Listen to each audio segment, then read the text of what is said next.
My name is Pastor Michael Jeanette. We welcome you to the 2020 Easter Lectionary Study. This is our 12th such study. We've been doing this since December 2020. Again, our 12th opportunity to gather as the wider church for those who are interested in preaching, especially on our lectionary.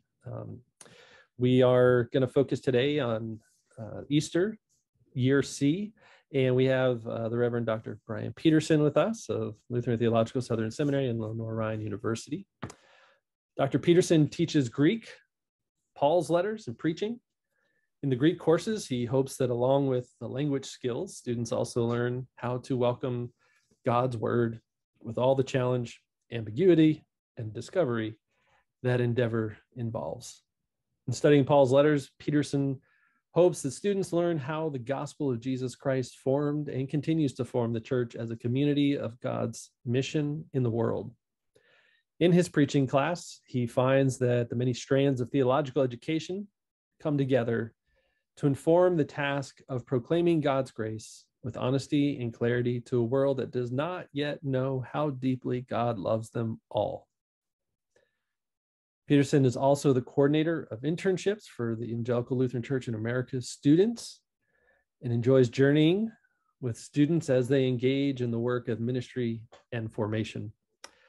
And before joining the seminary faculty in 1998, Dr. Peterson was pastor of ELCA congregations in Minnesota and Virginia. Dr. Peterson is interested in the conversations between theology and science, with cosmology as an area of particular focus.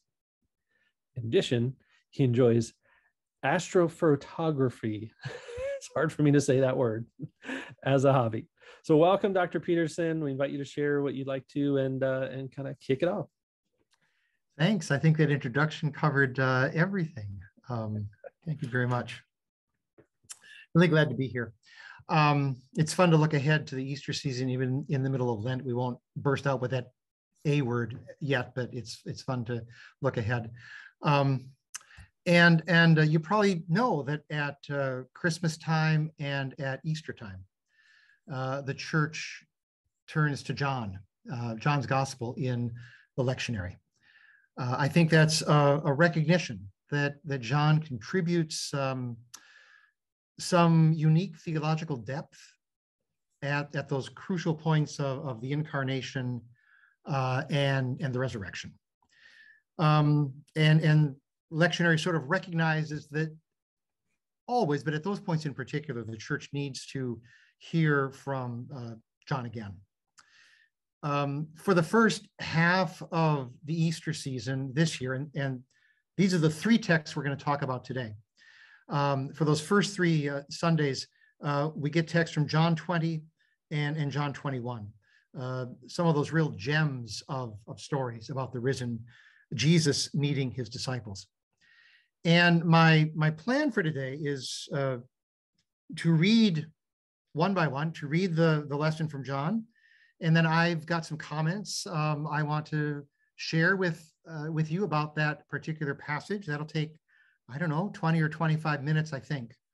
And then I want to have you be able to talk with each other. So we're going to go to small groups for about 15 minutes. I've got some questions to focus your discussion around for that. And then we'll come back for about 10 minutes and see what other insights or questions are remaining to talk about. And then we'll take a break for 10 minutes. And so we'll cycle through that sort of three times for these three texts. That's the plan. I want to try and share something on the screen if I can figure out how to do this. It's just that first text. I thought it might help to see the text as I read through it. If you don't want to work your eyes and your ears at the same time, you can just close your eyes and listen to the text, and that'd be fine too. But John 20, 1 through 18 is the alternate gospel text in all 3 years of the lectionary. And so that we can stay with John and stay with those stories well, I decided we would look at that text rather than the Luke possibility for Easter Sunday for this study. Not only does it help us stay with Luke, but chances are pretty good that in a lot of your congregations, the Good Friday service is going to be reading the crucifixion story from John's Gospel. That's sort of the traditional text. And so there might be something really appropriate and helpful in then picking up John's Easter morning text as well. So let me read through this text, and I'll try and scroll through. If you want to follow along, that's fine. I hope you've got a Bible in front of you too. I'm not going to keep this up because I do want to see your faces, even if they are really little, as we go through these comments. John 20. Early on the first day of the week, while it was still dark, Mary Magdalene came to the tomb and saw that the stone had been removed from the tomb. So she ran and went to Simon Peter and the other disciple, the one whom Jesus loved, and said to them, "They have taken the Lord out of the tomb, and we do not know where they have laid him." Then Peter and the other disciple set out and went toward the tomb. The two of them were running together, but the other disciple outran Peter and reached the tomb first. He bent down to look in and saw the linen wrappings lying there, but he did not go in. Then Simon Peter came, following him, and went into the tomb. He saw the linen wrappings lying there, and the cloth that had been on Jesus' head, not lying with the linen wrappings, but rolled up in a place by itself. Then the other disciple, who reached the tomb first, also went in, and he saw and believed. For as yet they did not understand the scripture, that he must rise from the dead. Then the disciples returned to their homes. But Mary stood weeping outside the tomb. As she wept, she bent over to look into the tomb, and she saw two angels in white, sitting where the body of Jesus had been lying, one at the head and the other at the feet. They said to her, "Woman, why are you weeping?" She said to them, "They have taken away my Lord, and I do not know where they have laid him." When she had said this, she turned around and saw Jesus standing there, but she did not know that it was Jesus. Jesus said to her, "Woman, why are you weeping? Whom are you looking for?"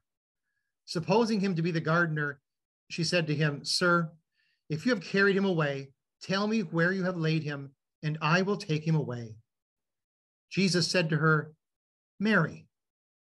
She turned and said to him in Hebrew, "Rabboni," which means teacher. Jesus said to her, "Do not hold on to me, because I have not yet ascended to the Father. But go to my brothers and say to them, I am ascending to my Father and your Father, to my God and your God." Mary Magdalene went and announced to the disciples, "I have seen the Lord." And she told them that he had said these things to her. I should have mentioned before I started that I'm going to read the new RSV, and that's on the left side of the screen. The text on the right is the Net Bible. I don't know if you know that one or not, but I find it a really helpful translation to compare with the new RSV. And at the bottom of the screen, just in case we need to look at it, we've got some Greek text. I'm going to pull that down though. And I've got a timer here I'm going to start just so I know how wordy I get to be. So we met Mary Magdalene first in John's Gospel at the cross. Nothing before then, but Mary Magdalene shows up in 1925 at the foot of the cross. And now we find that she comes to the tomb early on Sunday morning. It's probably helpful for us to remember that John does not introduce Mary as someone from whom multiple demons had been cast out. That's Luke's introduction. And she is certainly not the sinful woman that much of Christian tradition has made out of her by conflating several different gospel stories. It seems that in John's account, the most important thing about Mary Magdalene is that she is a faithful disciple. She is one of the few who have followed Jesus all the way to the cross. She is named as someone who comes to the tomb on Easter morning in all four Gospels. She is the only one who is named in all four Gospels. And so surely a prominent, well-remembered witness in the early church. Here in John, she comes to the tomb alone, and she comes empty-handed. And I think that's worth noticing. There's no need for her to bring spices for a proper completion of the burial. Jesus's body in John's story has already been really fully prepared and properly buried. Remember that Nicodemus came with this absurd amount of burial spices already. And so Mary does not need to do that here. Maybe we can say that all that Mary can bring is her grief. She brings her grief, she brings her loss, and maybe that's part of the note that we get in John, that she comes while it's still dark. That makes some narrative sense, I know. I mean, people in grief don't sleep very well. They get up early and do unusual things. But we should probably take that note about darkness, as it often is in John's gospel, as a pointer to a lack of understanding. Mary is still in the dark. She doesn't expect a resurrection. She is dedicated enough to come to the tomb to mourn, but in John's terms, she's still in the dark, and we're waiting for the light to find her, to enlighten her. So Mary finds that the stone has been rolled away from the tomb, but the text doesn't say that she looks in yet. I suppose we have to assume that either she did, or that she correctly guesses that if the tomb is open, then something's happened to the body, because that's the message she goes back to the other disciples with, right? The body is gone. Someone has taken away the body. Wonder who the they are in Mary's thought. Who do we think about? Is it the Jewish leadership? Were they worried about what might be done with the body? Or is it the Romans, who didn't think criminals should get a decent burial? Is it grave robbers, which were always a problem in the first century? But Mary concludes that somebody must have taken the body, right? I mean, what other possibility is there? Even in the midst of her grief, maybe Mary is reasonable. She is clear-headed. Dead people don't get up and walk away. So if the tomb is open, and especially if the tomb is empty, then someone must have taken the body. So Mary has a mission. Find the body and get on with the grieving. And that's what Mary is really determined to do here. So it's the beloved disciple, who never gets named in John's gospel. It's the beloved disciple and Peter, who in response to Mary's report, then run to the tomb and they look in. And they see the wrappings and they see the face cloth. And if we are careful readers of John's gospel, that's going to bring something to mind. That's going to bring to mind the story of Lazarus, I think. The same word for that face cloth is here and in chapter 11 with the story of Lazarus. And yet something is different that's probably worth pointing out. Lazarus came shuffling out of his tomb, still all wrapped up in his burial cloth. And maybe there's a sense in Lazarus's case that he's going to need those things again. He better hang on to them. He's going to die again someday. Jesus's wrappings have been left behind. And soon we will learn that Jesus will never need those again. Peter's response to seeing the empty tomb is not mentioned. We're sort of left to wonder about Peter, at least until chapter 21. It's the beloved disciple who sees and believes. And there's been, a lot of attention, a lot of ink spilled over just what it is that the beloved disciple believes. Especially since the next verse, verse 9, says they did not yet understand the scripture that Jesus must rise from the dead. So what kind of belief is it for the beloved disciple? Augustine suggested, and plenty of really reasonable modern commentaries say the same thing, that the beloved disciple simply believes Mary's report that the body is missing. I'm not so sure about that. That doesn't seem to fit with what John's gospel usually means when it talks about belief. That seems a bit too shallow, a bit too mundane. Belief for John's gospel is all wrapped up with realizing the revelation of God in Christ. So some have suggested that maybe the beloved disciple believes that Jesus has somehow defeated death, but he doesn't yet understand that that involves resurrection. I mean, there might have been other ways that God might vindicate someone from death, exalt him to heaven, that might not specifically include resurrection. So maybe resurrection itself isn't part of John, the beloved disciple's understanding yet. And maybe to assume resurrection faith from him maybe rushes the story just a little bit. I think that might be a better way to read this text. But even then, I want to be careful that we don't downplay the beloved disciples' faith at this point. Everyone else who believes in Jesus in chapters 20 and 21 does so because they see the risen Jesus. It's the beloved disciple alone who believes something, believes without actually seeing Jesus alive again. And in doing that, I think the beloved disciple becomes a companion in faith to all of us who later read the gospel. I think maybe that's part of why the beloved disciple is left nameless.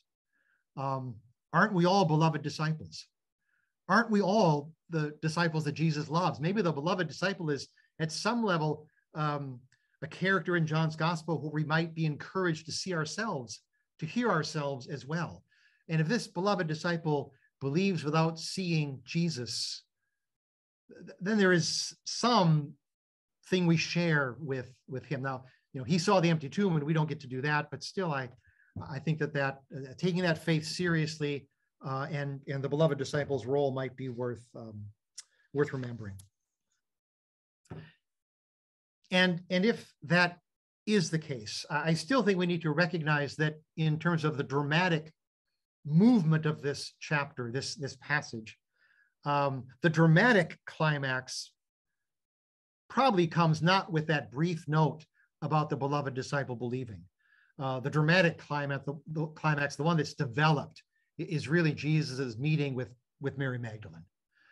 Mary, who is the bookends for this opening scene in chapter 20. So I think it might be worth noticing that John narrates several different paths to Easter faith. There's the beloved disciple who believes simply by seeing the empty tomb. There's Mary, who's called by name by the risen Jesus and comes to faith that way. And in the next text, there's going to be Thomas, whom Jesus sort of pulls through his clear-eyed refusal to rush into any kind of crazy belief. And then there's Peter in chapter 21, who encounters Jesus in his daily work of fishing. People in our congregations are on all sorts of paths and all sorts of places in terms of their faith. And I think part of the message we might lift up here in John may be that Jesus meets us all right where we are, wherever that is, and that the path to faith does not look the same for everyone. I think there's some good news there. So Mary returns to the tomb after the beloved disciple and Peter have departed. And she sees these two angels sitting in the tomb. Mary finally looks in. She sees these two angels. And I think it's astounding that Mary has no reaction to this, right? I mean, there's angels in the tomb and no reaction from Mary. Even if their appearance was simply that of humans, we might expect Mary at least to conclude that they were involved in the removal of Jesus's body. We expect maybe Mary to ask them about that or to challenge them about that. Furthermore, the angels there in John's account, they don't announce that Jesus has risen from the dead. And that's different from the accounts in the other Gospels. That decisive moment for John's story is apparently reserved for Jesus himself. Jesus is the one who reveals himself as risen from the dead, not the angels here.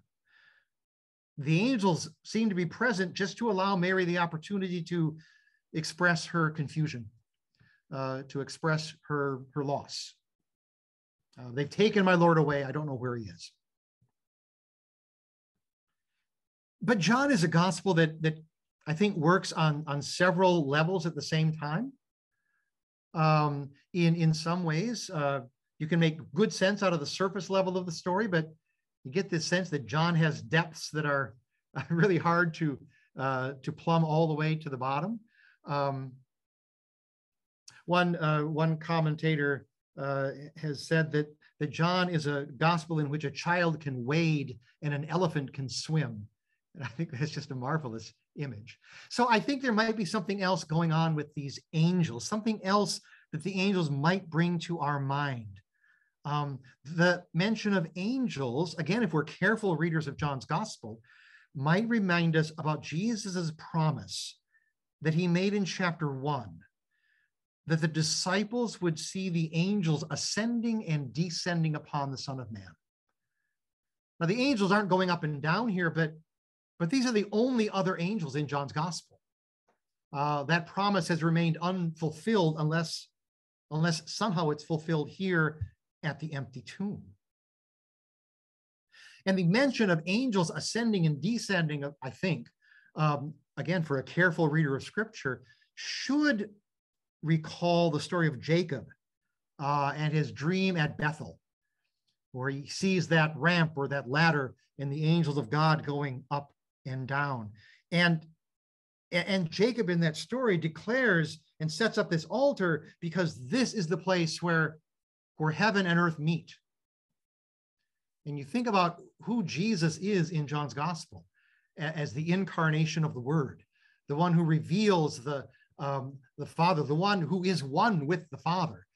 Jesus maybe is that place that heaven and earth come together. And there's something else too. If you imagine what this tomb looks like, this dark place, kind of a slab on which the body is placed, and an angel on each end of that slab.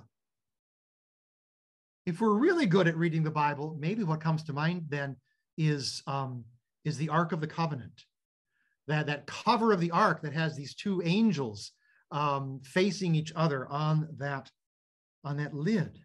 And the Ark of the Covenant was that symbol, that tangible reminder of God's own presence in the midst of the Holy of Holies, God's own presence among God's people.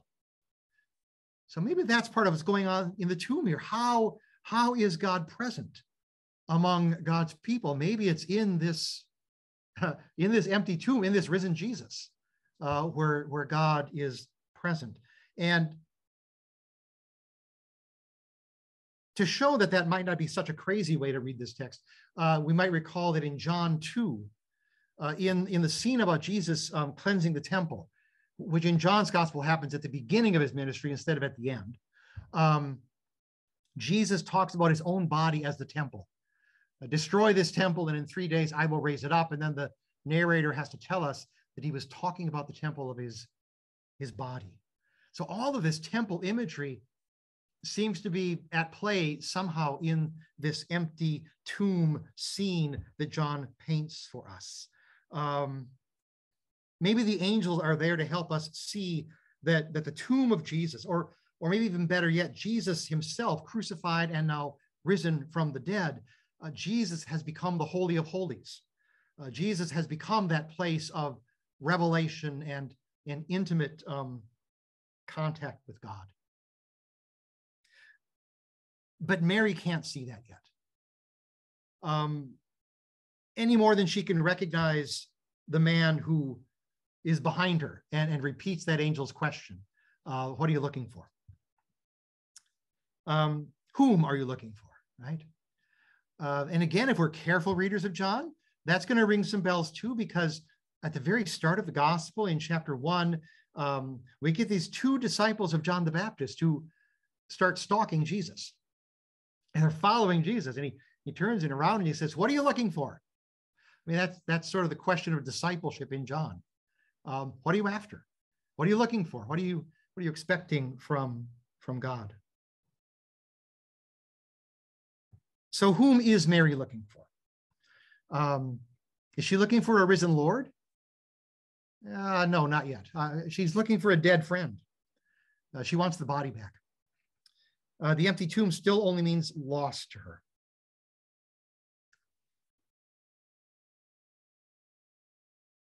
It's not a bad question to raise in a sermon, maybe. Whom are we looking for at Easter? Whom are we expecting? And maybe God always surprises us and exceeds our expectations. And then Jesus calls her by name, Mary. Just like Jesus did for Lazarus at a different tomb. Just like the Good Shepherd does for the sheep, right? And only then does Mary recognize Jesus. I think that might be a reminder for us that faith always comes as a gift, that faith always comes to us from Jesus. Jesus must reveal himself. And Jesus does that in the church's experience of the spoken word and in the sacraments.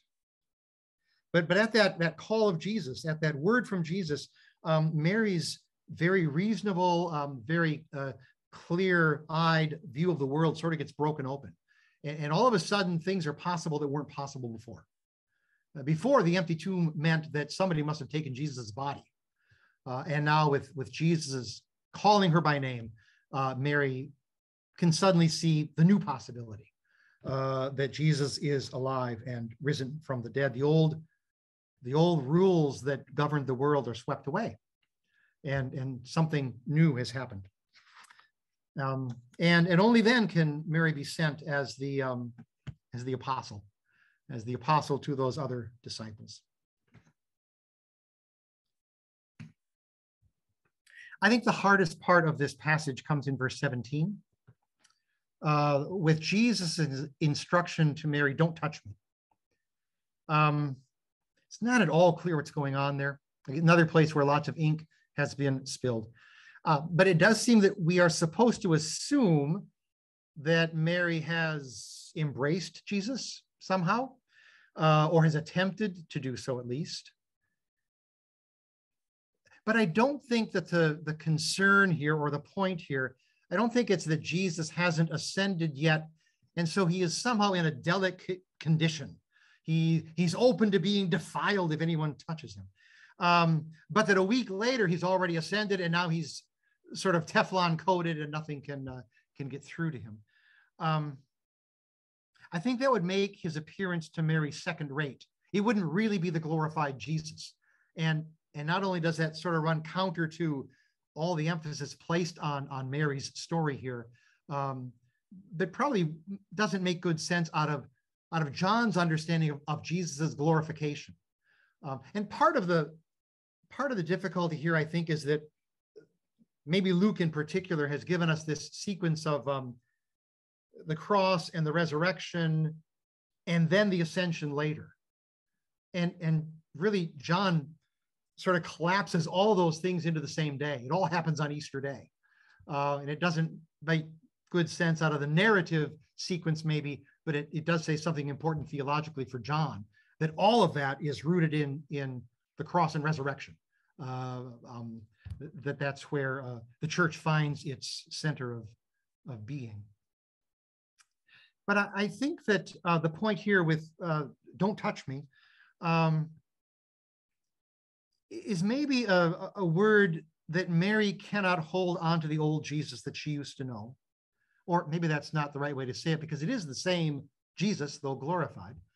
But she can't hold on to him, hold on to knowing him the way that she used to.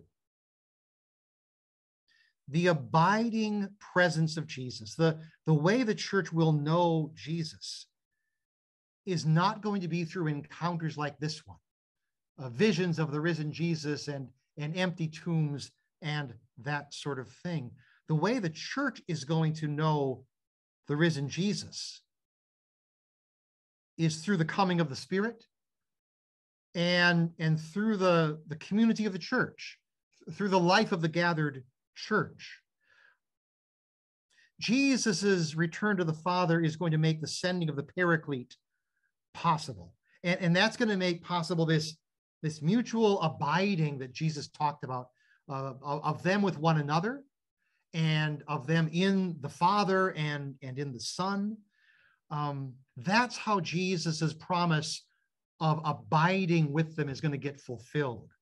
That's how Mary's hope, her desire to be with Jesus is going to be fulfilled, not by holding on to old ways of knowing Jesus, not by holding on to even visions of the risen Jesus, but she gets sent back to the community, back to that gathering of the disciples, and it's in that gathering that she will know the presence of Jesus, and it's in that gathering that I think we know the presence of the risen Jesus, and maybe that's part of what we want to get to at our Easter gatherings.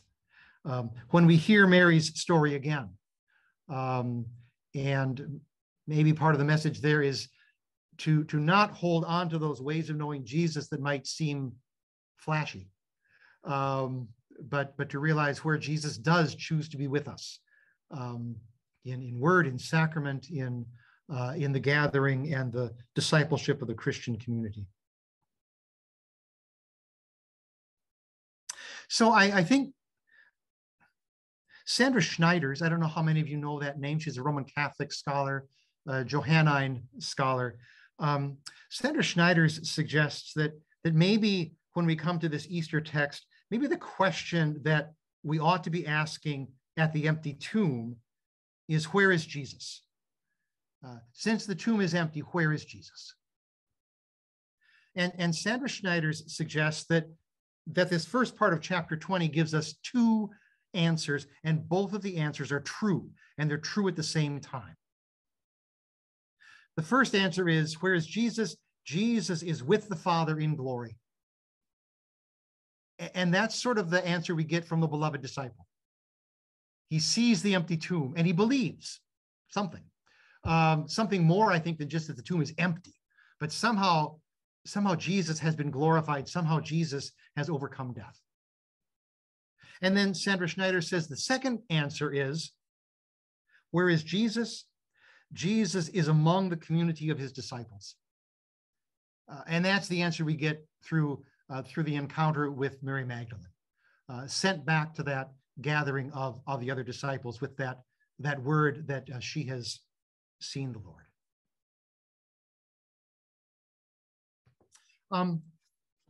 I want to put something in the chat, if I can manage to do this without messing it up.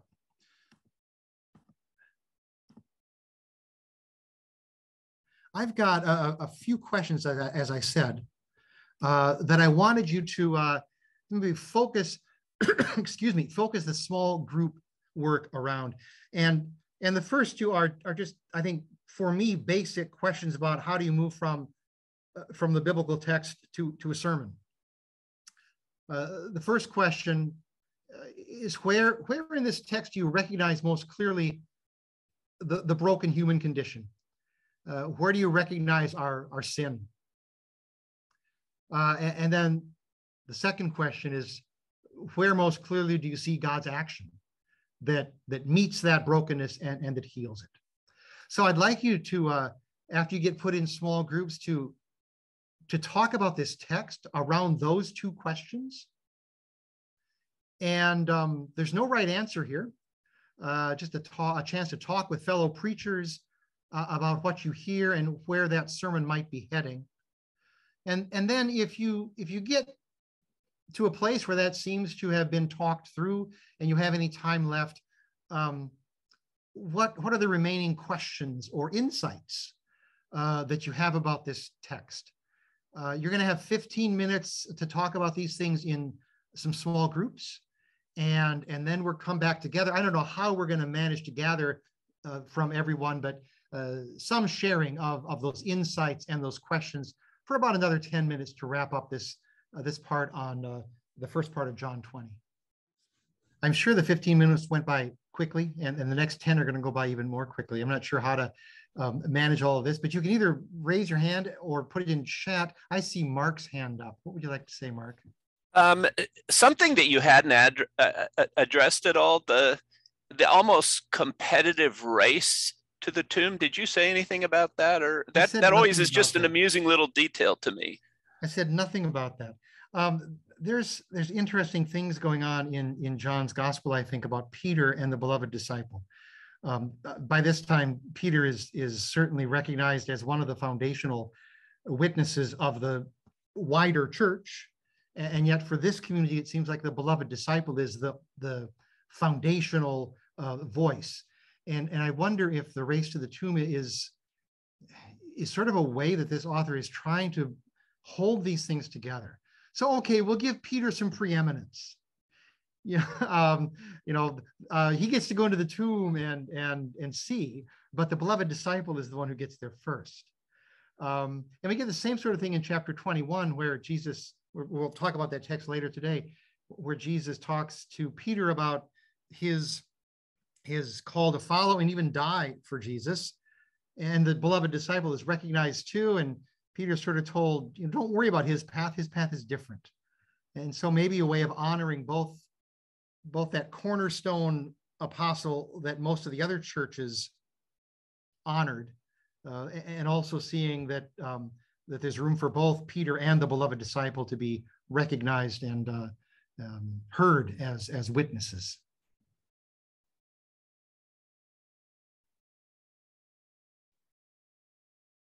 Anything else? Any insights or questions that came out of that conversation you'd like to put on the table for us?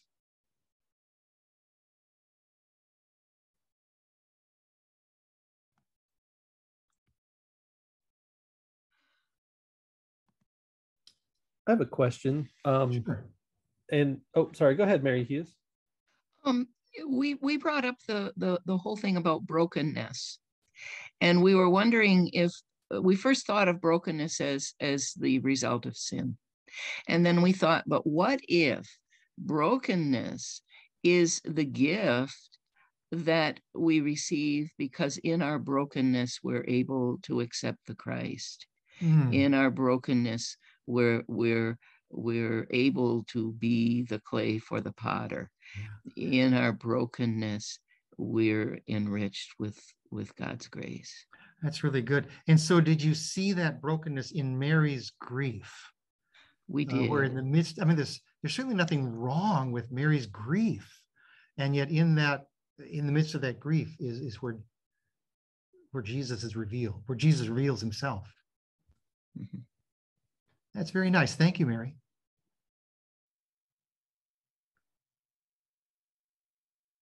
Thing I took away that really is going to inform my preaching this Easter Sunday is this idea that in telling Mary not to hold on to him, that Jesus is kind of breaking everything open and asking us not to go back to the old ways, that there now is a whole new way of understanding everything, right? And I'm thinking of our congregations coming out of pandemic and wanting it to be 2019 again. I mean, we used to pine for 1950. Now we want it to just be 2019 again, and it's not going to be. The church is going to be very different and going forward. And so this idea of not holding on to the old way, but trusting God, that there are new ways, I think that's a really important message for congregations to hear at this time. So, that is real. Thanks for that. Yeah, thank you. That is really good, because I think you're right. I mean, the future looks kind of scary. We don't know whether people are coming back to our pews and what we ought to do in that context. But that word that we're not called to hold on to the old, but to expect to meet Jesus in the new. That really does resonate in this present time. Thank you. Absolutely. Jessica points out in the chat just an observation, really, and I think this just comes from stems in part from verse 17, or maybe whole in verse 17, is Jesus speaks of his Father being Mary's Father, right? I am sending to my Father and your Father, to my God and your God. And I think the your there is not just Mary, but all the disciples. It's still remarkable. There's that lovely scene at the foot of the cross in John, where Jesus, I think not just at his death, but through his death, creates a new family. Mother, behold your son. Son, behold your mother. There's this formation of a new family there, and maybe this is part of that same claim. And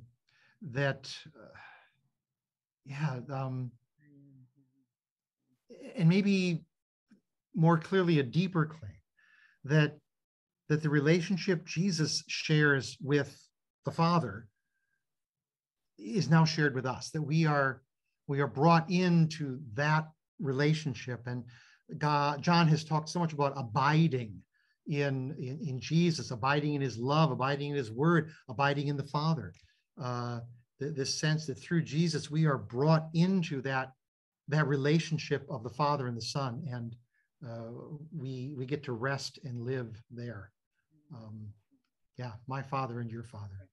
And Jessica follows up with, in the chat here, speaking to the new community that will be created.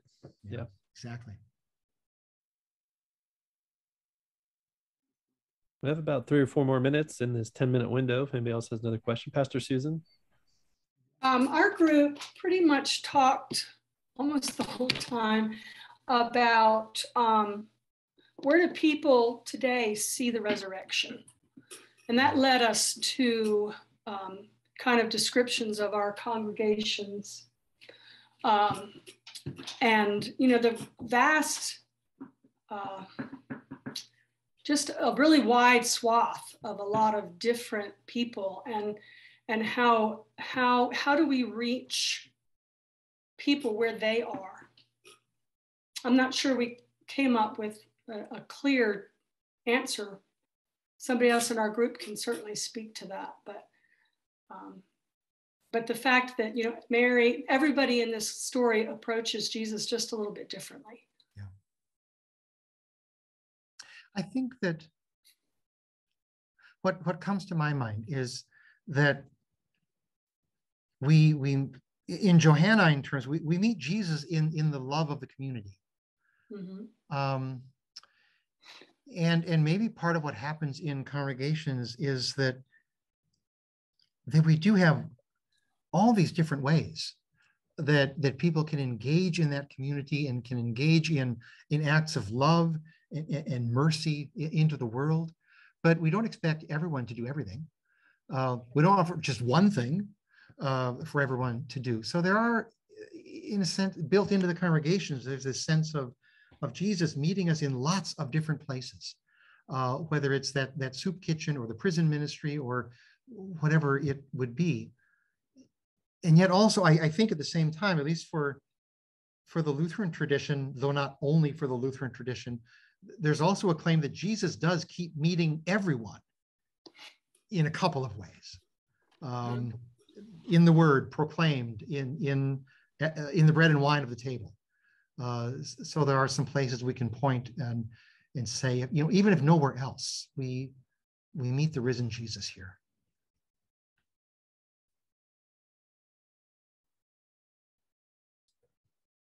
I have kind of a broad question here, and I know you said we're intentionally starting with John 20, the quote alternate text. That way, we stay consistent with John throughout the Easter season. Dr. Joy Moore challenged us last time with in Lent choosing: are we going towards it's a different arc here, but like she said, are we going towards Palm Sunday or Passion Sunday? Which is kind of a neat way, and kind of using that as a lens through which we would see every Sunday in Lent. Do you sense any of that for John? Is it simply just, I love the phrase you used, we see Jesus in the love in sort of community, Jesus, love, and community. Do you have any sense of that kind of overarching kind of arc for the whole season of Easter, or is that not, are we more kind of, I don't know, just kind of marching through different parts of John? I don't think it's just that. Thank you. When you ask about Palm Sunday or Passion Sunday, I mean, John is the one gospel that actually mentioned palms on Sunday. So we get Palm Sunday from John's story. So we get this kind of explicit imagery of victory. And John, all the way through the gospel, talks about the cross in terms of Jesus's hour of glory. And so in John's gospel, in not a simplistic way at all, the choice between Palm Sunday and Passion Sunday becomes a false choice. Because John would insist that Jesus's victory is not just the empty tomb on Easter morning. Jesus's victory is the cross and the empty tomb. I think because for John, those are the places where Jesus most fully, most perfectly reveals the love of the Father. And I think what we're going to find in the Easter text as we go along, I think for today, for these first three texts, maybe the theme is sort of how does Jesus meet us, in all these different ways. But next Friday, when we step back from the Easter stories and the lectionary gives us pieces of John earlier, they seem to focus on the meaning of Easter in terms of that indwelling relationship between the church and the Father and the Son and the Paraclete, all united, all together. And what does that look like? So yeah, I hadn't thought before that maybe the two Fridays sort of make up two different pieces of the lectionary's look at John. But I think that makes some sense. Here today, in these texts, where does Jesus meet us? And then the last 4 Sundays of Easter, what does that mean in terms of the ongoing relationship, the ongoing abiding that Jesus promises in John's gospel? Thank you. I think that kind of brings us to that about 10-minute time frame, unless there's a really burning question. So I think we said we would go ahead and maybe just take a 10-minute break here. Thank you. Yep. I'm going to put the text up on the screen again, just while I read it. So the next section we're going to talk about is the last part of chapter 20, verses 19 to 31. And this is the reading assigned for the Sunday after Easter in all 3 years of the lectionary. And I'm going to read this in a couple of pieces. I want to read the first part now. We'll talk about that, and then I'll read the rest of it just in a little bit. Starting at verse 19, when it was evening on that day, the first day of the week, and the doors of the house where the disciples had met were locked for fear of the Jews, Jesus came and stood among them and said, "Peace be with you." After he said this, he showed them his hands and his side. Then the disciples rejoiced when they saw the Lord. Jesus said to them again, "Peace be with you. As the Father has sent me, so I send you." When he had said this, he breathed on them and said to them, "Receive the Holy Spirit. If you forgive the sins of any, they are forgiven them. If you retain the sins of any, they are retained." And we'll come back to that and read about Thomas in a few minutes. So when we last heard our story, Mary Magdalene had gone to the other disciples and announced that she had seen the Lord. And John doesn't tell us anything about their reaction to Mary's report, though we might conclude that it was less than positive from the fact that here they are in the evening, that same day, so the evening of Easter day, they are still behind locked doors. in fear. An empty tomb by itself might not be good news, you know. It might be, as Mary had assumed when she first found it empty, it might be just that somebody has moved the body. But even if the disciples believed Mary's story, even if they believed that Jesus had risen from the dead, that by itself might not be good news either. Remember that they had, for the most part, abandoned Jesus, denied him, failed him, and so they might not automatically look forward to the thought of Jesus meeting them again. If he is alive, then maybe he's going to come in anger, in judgment, in retribution. The empty tomb by itself is not enough to create faith. And so I think it is of momentous importance when Jesus appears among them and in verse 19 says, "Peace to you." And of course, we know that that's not just a simple greeting. It's not even just a soothing reassurance that you don't have to be afraid. Earlier in John's Gospel, in chapter 14, during that long last night's conversation with his disciples, Jesus said, "My peace I give to you." And now we start to see what that peace means and how it is that Jesus gives that peace. Comes through death and resurrection.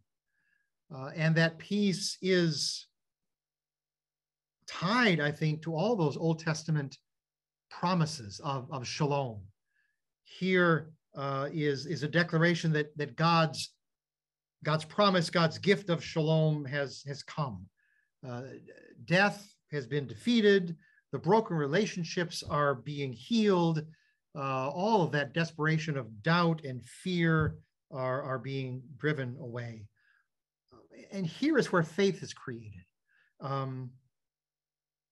in John's story, by being met by the risen Jesus, by his word of peace. And I think it's not accidental that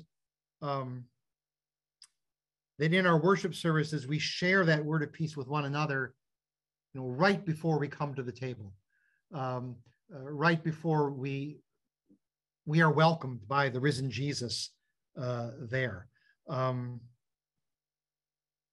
Jesus' opening word of peace to the disciples means life that is filled with new hope, with joy. And that's what makes Easter good news. Not just the tomb by itself, not just the fact that Jesus is risen from the dead, though I don't think there really is Easter without that, but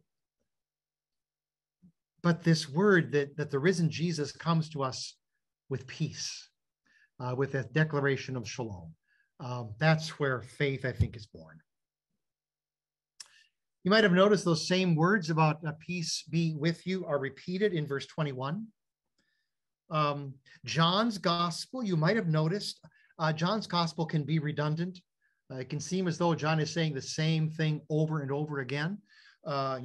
Good grief, 5 weeks of bread from John 6 can get a little monotonous. But I think here it's not just redundancy.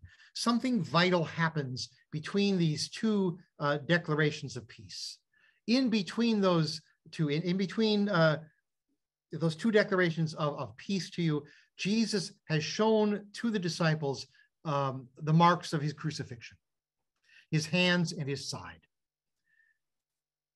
And I think that is not only a way to let the disciples know it's really Jesus.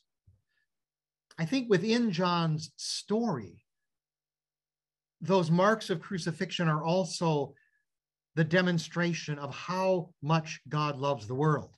For God so loved the world, right? They are the reminders, the proof of how far Jesus was willing to go to reveal that love of God. And so theologically, and certainly within John's story, it's really appropriate that the disciples are now able to recognize the Lord and to really hear his declaration of peace and to rejoice in that, but only after seeing the marks of the crucifixion. That this is where God's love and God's glory have been poured out, have been revealed for us. And John's text moves really quickly here because the peace that Jesus has shared with the disciples is right away, not something to be guarded as a secret or kept to themselves, but is to be spread to the world. As the Father sent me, so I send you. Comes right away. Jesus immediately goes on from his word of peace to describe the mission that is given to the church. But I think I would like us to think about what that mission is in John's terms.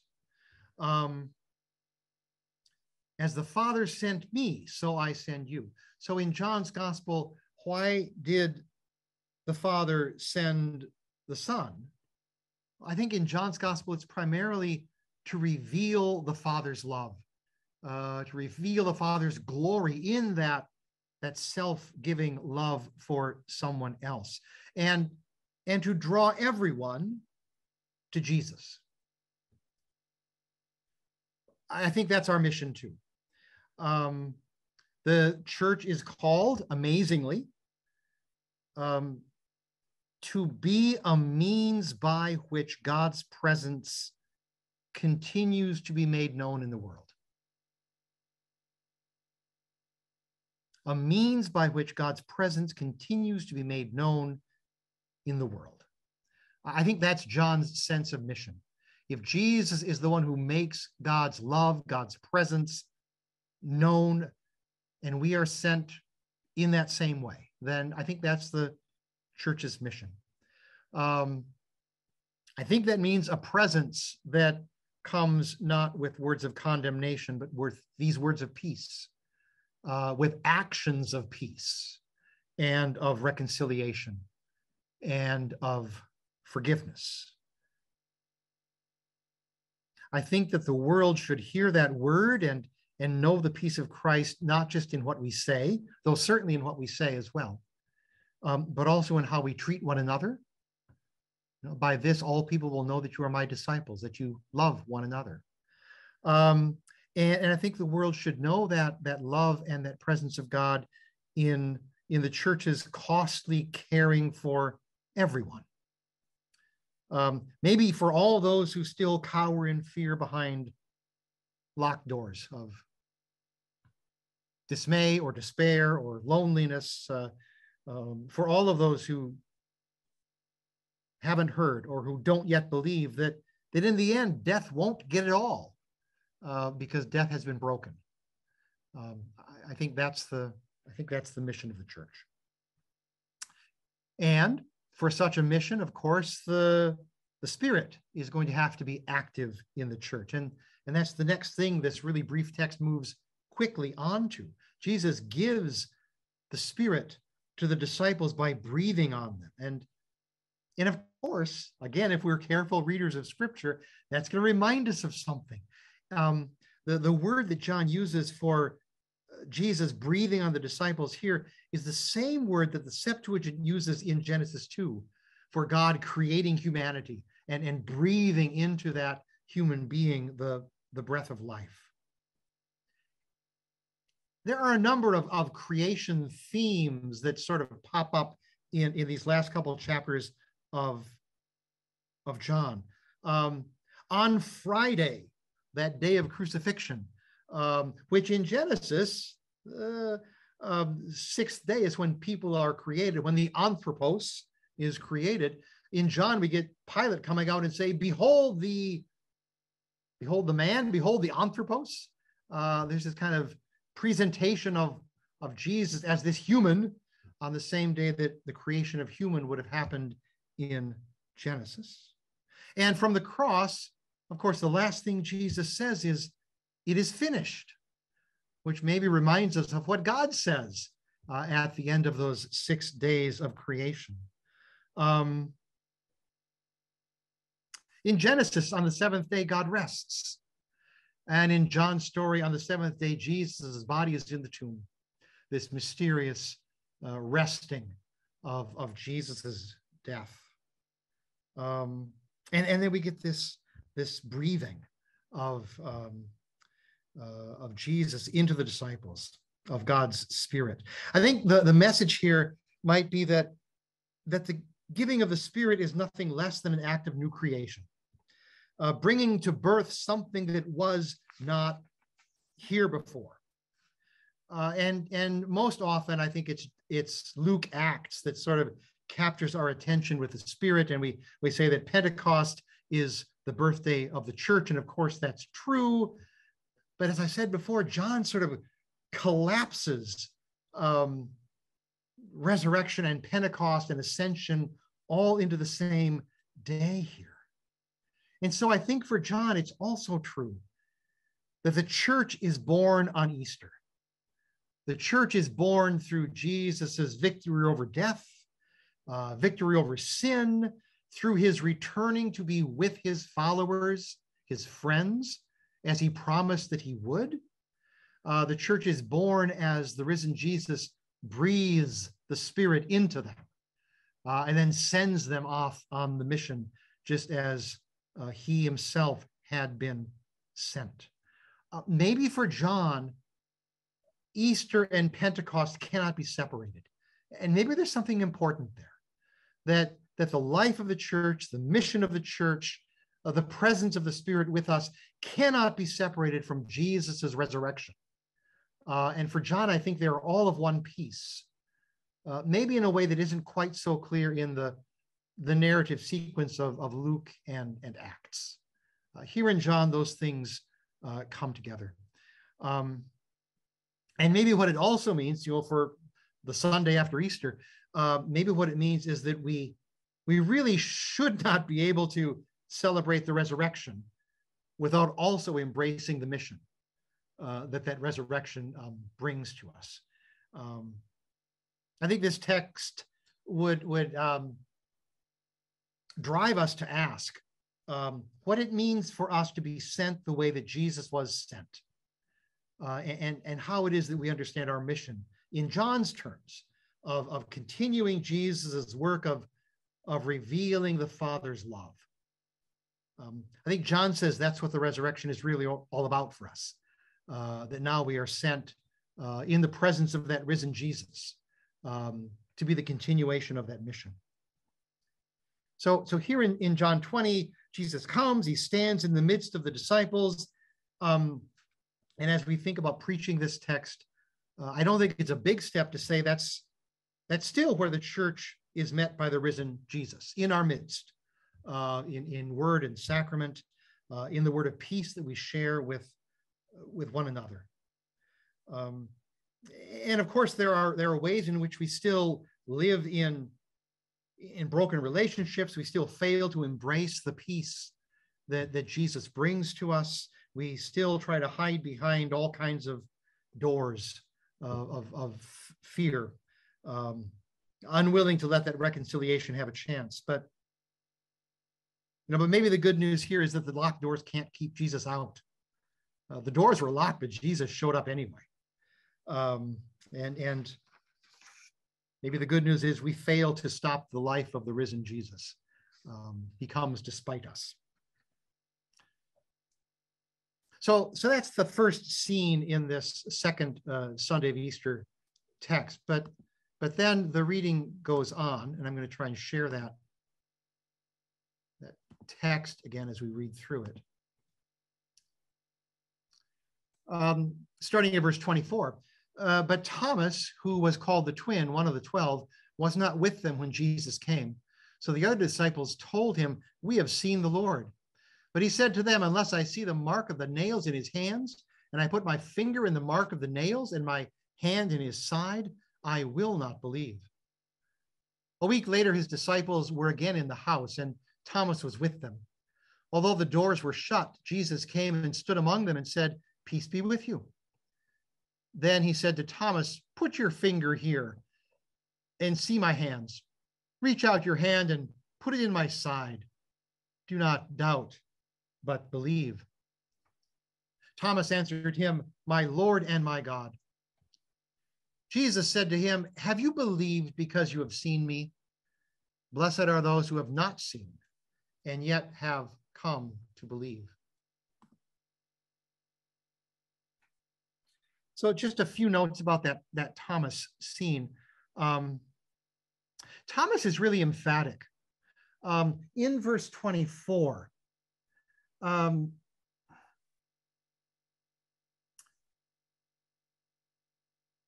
it's actually verse 25. So the other disciples told him.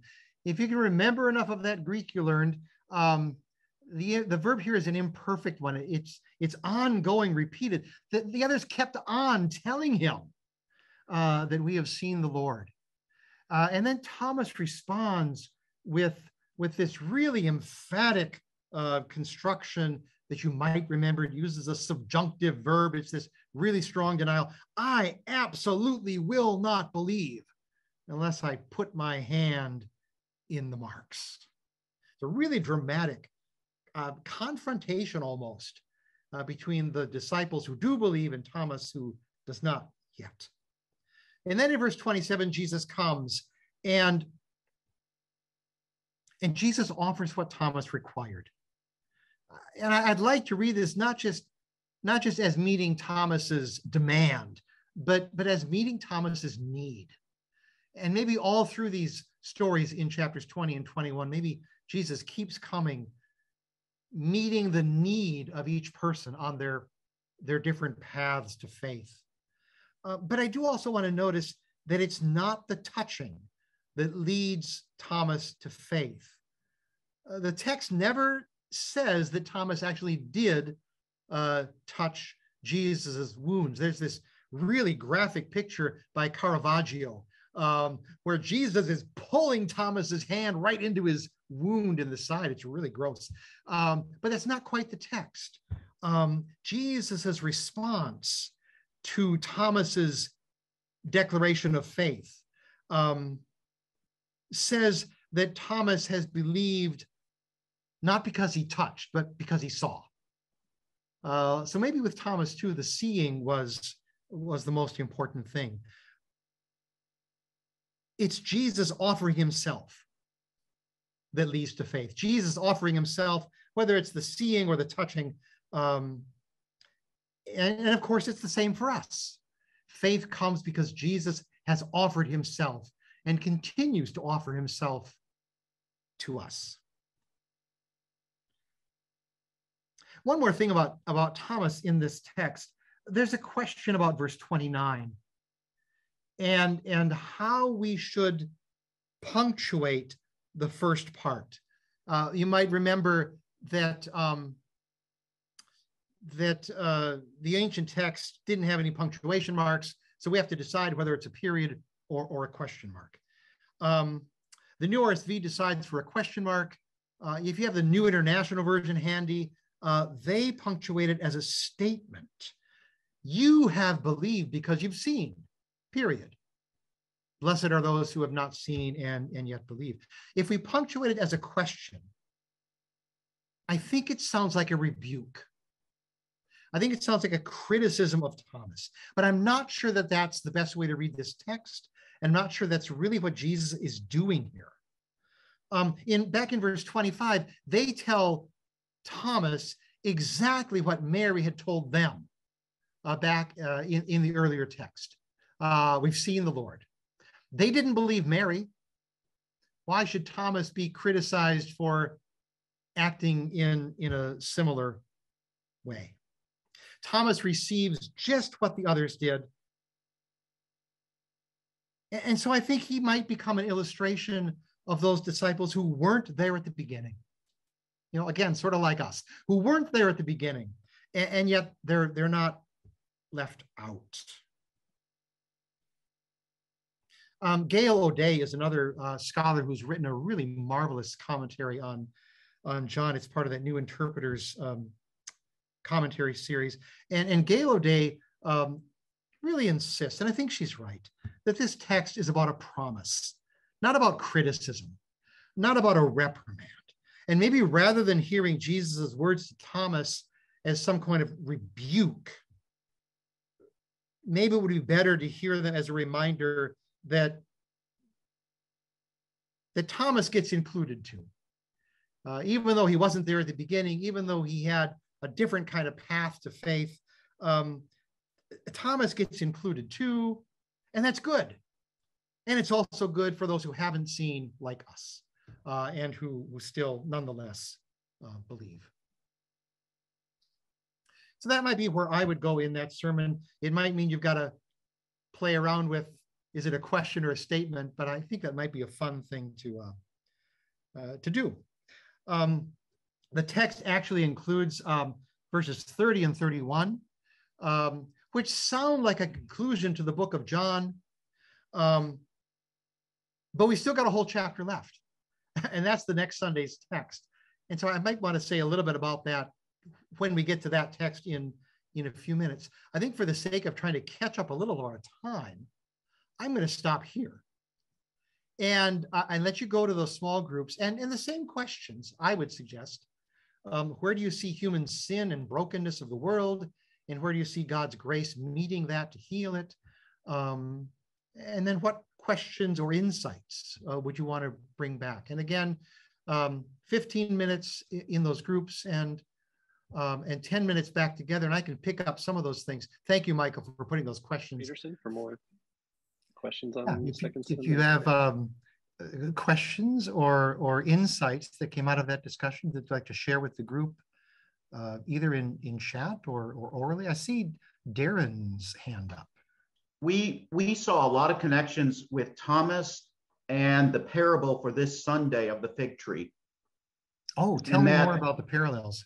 And that might be worth repeating again in the Easter season about new life and how God is working through disciples in new and different ways. Cool. Thank you.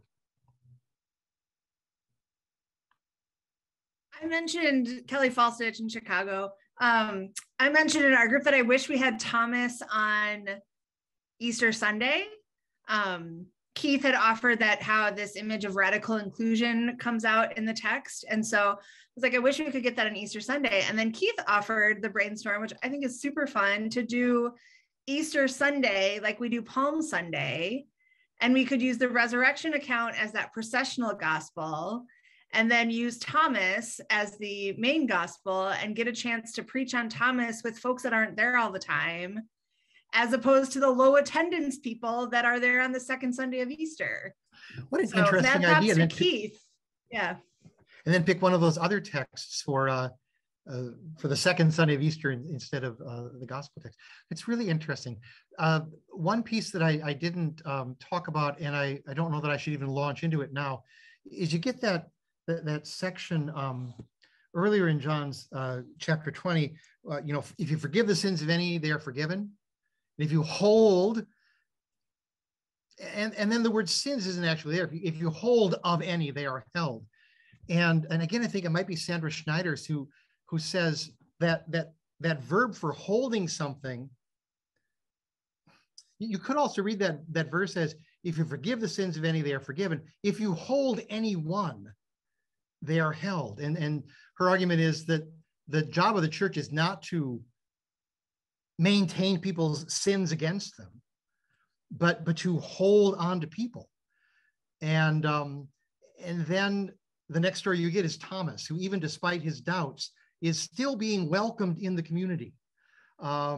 He's still being embraced by them, even though he doesn't believe them, which I think is a really interesting image of the inclusion of the church, radical inclusion, right?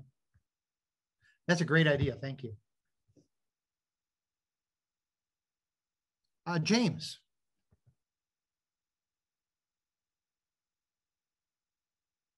James, I think you're muted.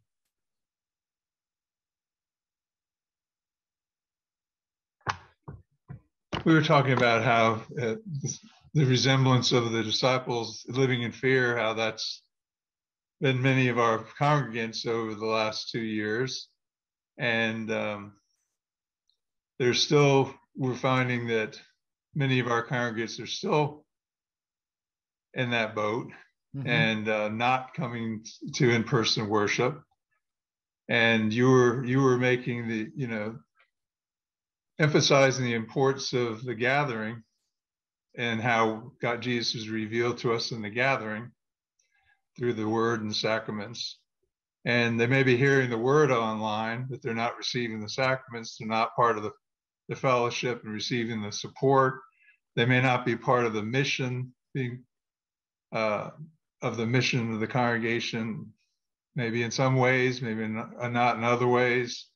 So I guess that's something that we found that we're struggling with as pastors and as congregations, is how do we include those people who are still worshiping with us online and but not in person. Yeah, thank you. I think that we are in an interesting time of transition to something. And I don't know that any of us knows what that is. We're all trying to figure out how do we be the community of the church in these different ways that have been forced upon us in the last 2 years. Thank you. I wish I had the wisdom to answer that question, but I don't. How would we address that? How do you think we might address that with some of the leadership? Because in my particular congregation, some of our leadership think they need to be in church now. Yeah. You know, and almost to a point where they're trying to make people feel guilty for not being in church. And, you know, I don't think that accomplishes anything.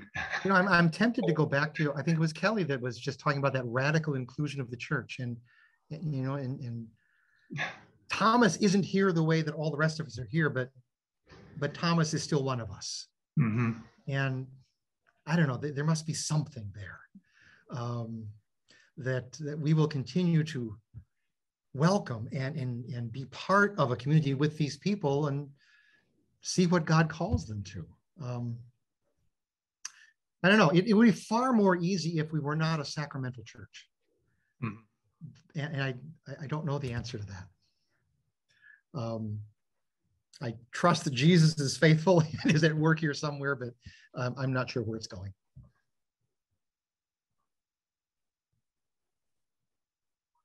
Okay, thank you. Yeah, thank you. We have a question in the chat here from Alan. We are noticing digital worship has expanded our reach from Metro Syracuse to Florida, Oregon, New England, etc. So more observations. It's not all been bad. We were experiencing community in wider ways in some senses than we have before. I saw a hand up though, but now I've lost the block. Diana. Oh, it's Diana. Hey, Dr. Peterson. I am in the hinterlands. We are very remote. The next closest Lutheran church is an 8-hour drive away. The next closest habitable area is about an 1.5-hour drive away. And so we have been exploring just this because we've had people joining us for our remote worship and now our hybrid worship from a 2 days drive away, or even further than that. I have one person in Ontario who worships with us and comes to Bible study every week. And so these people are becoming a part of our congregation in ways that some of our local people aren't. Yeah. And so our council has decided that we need to start letting people in some of these other remote areas know who we are. So we're putting some ads in the local papers around, and how can we be an extended community? Because a lot of these smaller communities, they might have a church there, but it may be a very conservative, literalist, and so to give people a more expansive understanding of who Jesus can be when Jesus comes to us. And so we're in the midst of that. Yeah. What does it mean to be a community? I think that Paul thought he was part of the community of his churches, even when he wrote letters to them. And if these texts from John are somehow swirling around all of the different ways that Jesus meets people where they need Jesus to meet them, then maybe we're going to be surprised by some of the new ways Jesus does that. I think we have one last question here before we move into our break. I see Mary's got a hand up. Yeah. Yes. I'm perplexed by your statement about it would be easier if we weren't a sacramental church. No. And I got thinking about, I'm struggling now that my 3 congregations have a pastor. They have me and they didn't have a pastor before. I would like them to have sacrament every Sunday. And one of them thinks once a month is just fine. And the others think that twice a month is just fine. And this is my first experience. I'm in the rural area, and in town, sacrament is every Sunday. And so I think of Luther saying that, the joy of the sacrament overflows into service of the neighbor. And I'm thinking, doesn't the grace of the sacrament, the joy of the sacrament, overflow into those who are wherever as we go and meet them? And so I'm thinking we can still include those who are at a distance, even though we're sacramental. Yeah, maybe we can. I think we're still trying to work our way through that. Surely if the Spirit can get through a ciborium, the Spirit can get through a internet connection too. But I think that synods and bishops and theologians and pastors are still working out.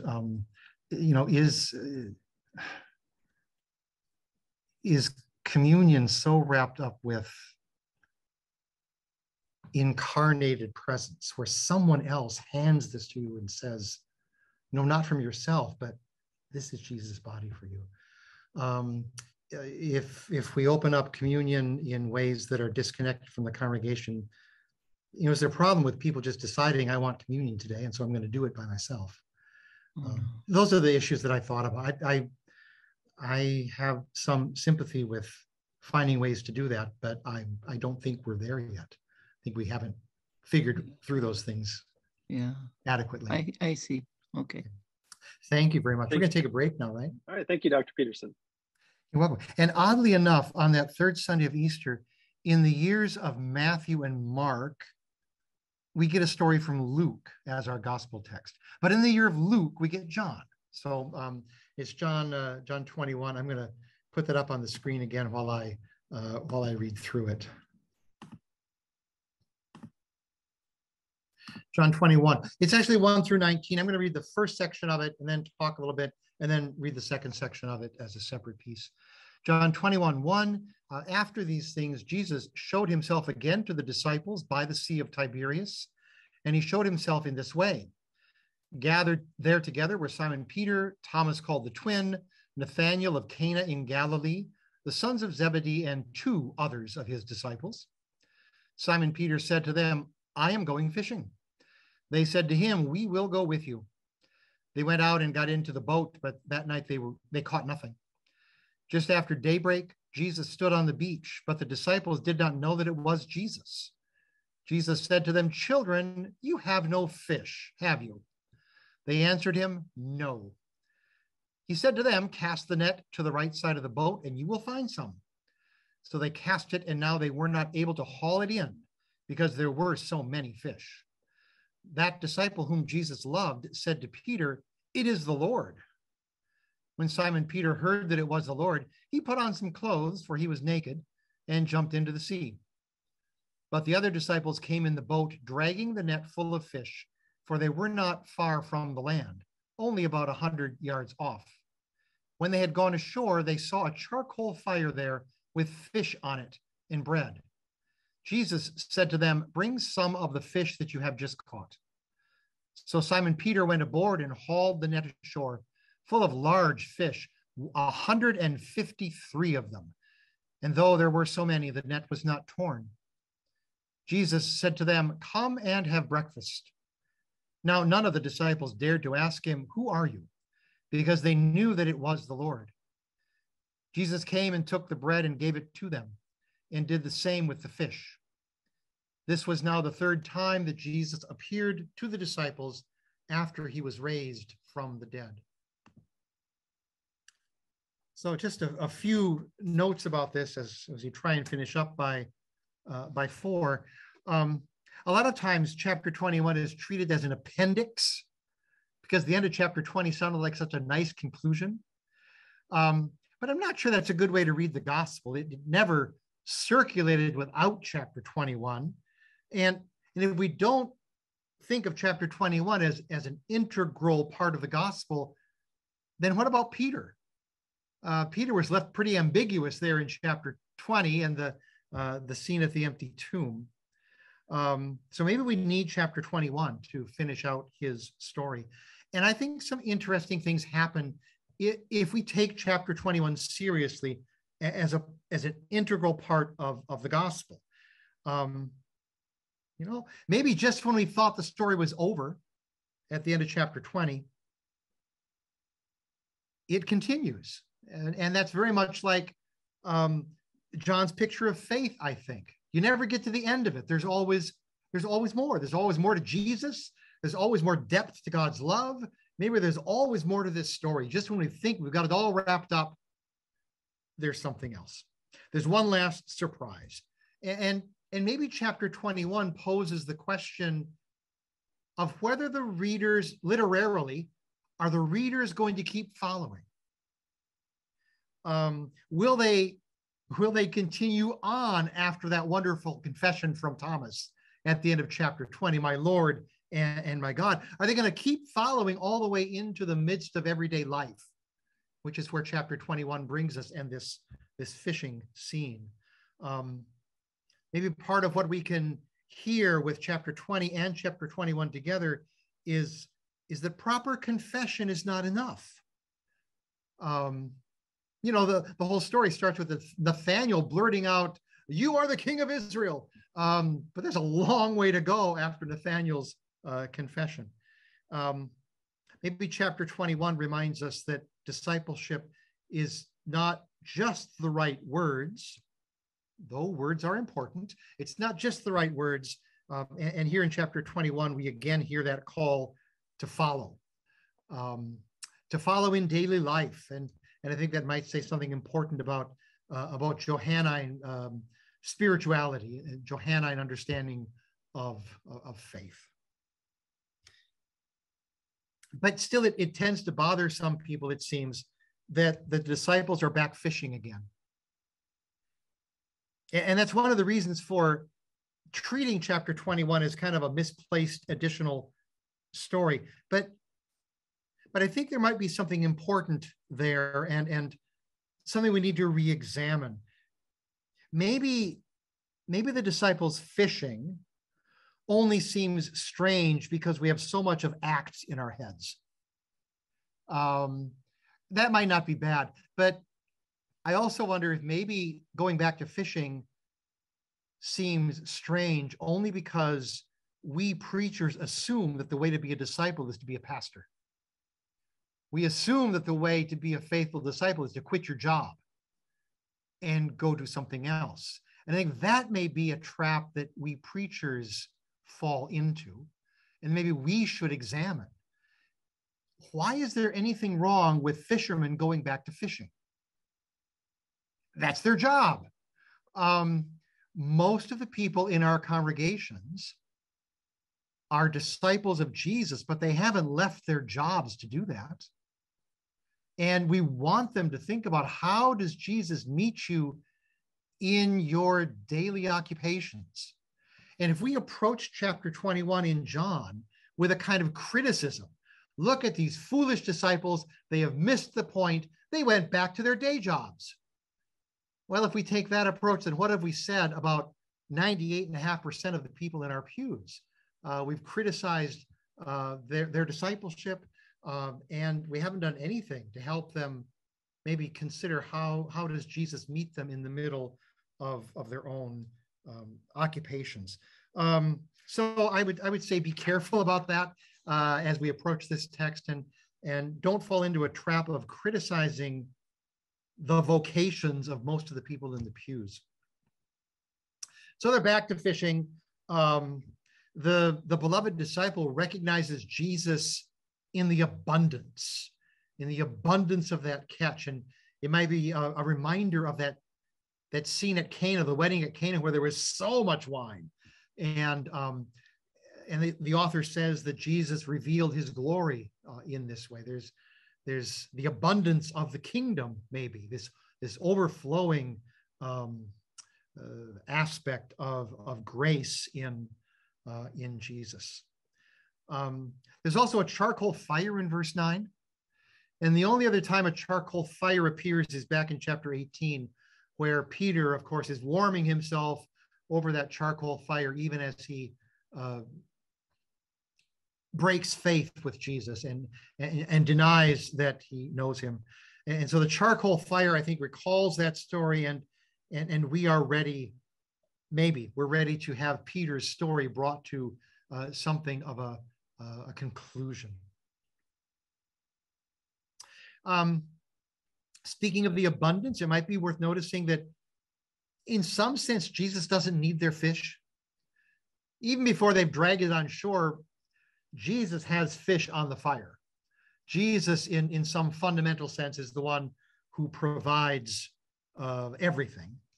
And yet he invites the disciples to share what they have. It's not a bad image of the church, right?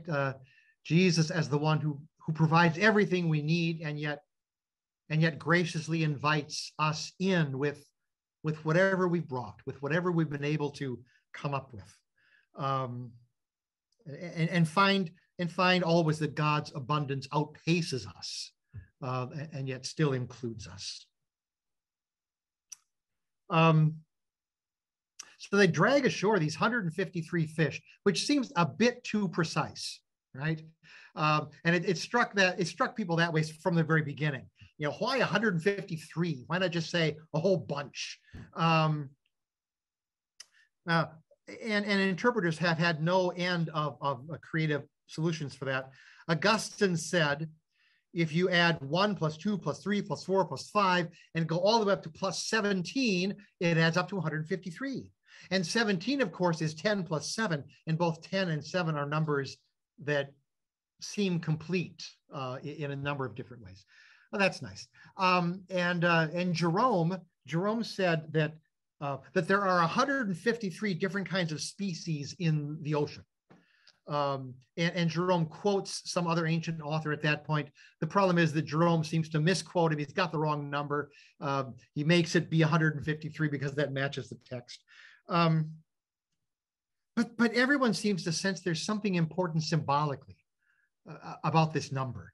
And the most popular thing to do with it is to somehow see the church here. And there is, I think, good sense in that. The text says that they haul the net up on the shore, and you can't tell from an English translation, but earlier in John's gospel, Jesus says, no one comes to me unless the Father draws them. I think it's what the New RSV says, but it's the same word. It's dragging them. It's the image of being dragged, caught in a fishnet, being dragged to Jesus. And so this image of dragging has already been used to talk about discipleship and this new community. And maybe if we don't know the precise math, the precise symbolism that gets us to 153, maybe we can still sense that somehow this full net is a way to visualize the fullness of the church, the full number of God's people brought together through Christ, and that note that the net was not torn. You know, in all their differences, in all of our differences, all kinds of different people, just like there's all kinds of different fish here. And yet the church is not torn. And especially in John's gospel, where this is a community that has a very different understanding in some ways of what it means to be the church, of church leadership, of the proper way to to speak the truth about Jesus. I mean, this church could easily have gone into a very sectarian sort of existence. We're really the only church there is.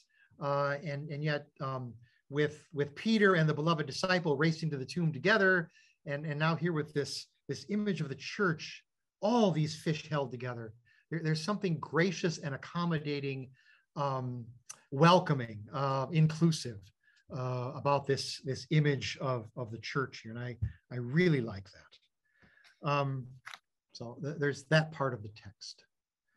I'm going to pull the text up again and read the last little bit of the pericope for this third Sunday of Easter, starting at verse 15.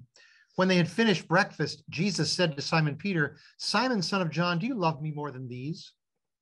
He said to him, "Yes, Lord, you know that I love you." Jesus said to him, "Feed my lambs." A second time, he said to him, "Simon, son of John, do you love me?" He said to him, "Yes, Lord, you know that I love you." Jesus said to him, "Tend my sheep." He said to him a third time, "Simon, son of John, do you love me?" Peter felt hurt because he said to him the third time, "Do you love me?" And he said to him, "Lord, you know everything. You know that I love you." Jesus said to him, "Feed my sheep. Very truly, I tell you, when you were younger, you used to fasten your own belt and go wherever you wished. But when you grow old, you will stretch out your hands, and someone else will fasten a belt around you and take you where you do not wish to go." He said this to indicate the kind of death by which he would glorify God. And after this, he said to him, "Follow me."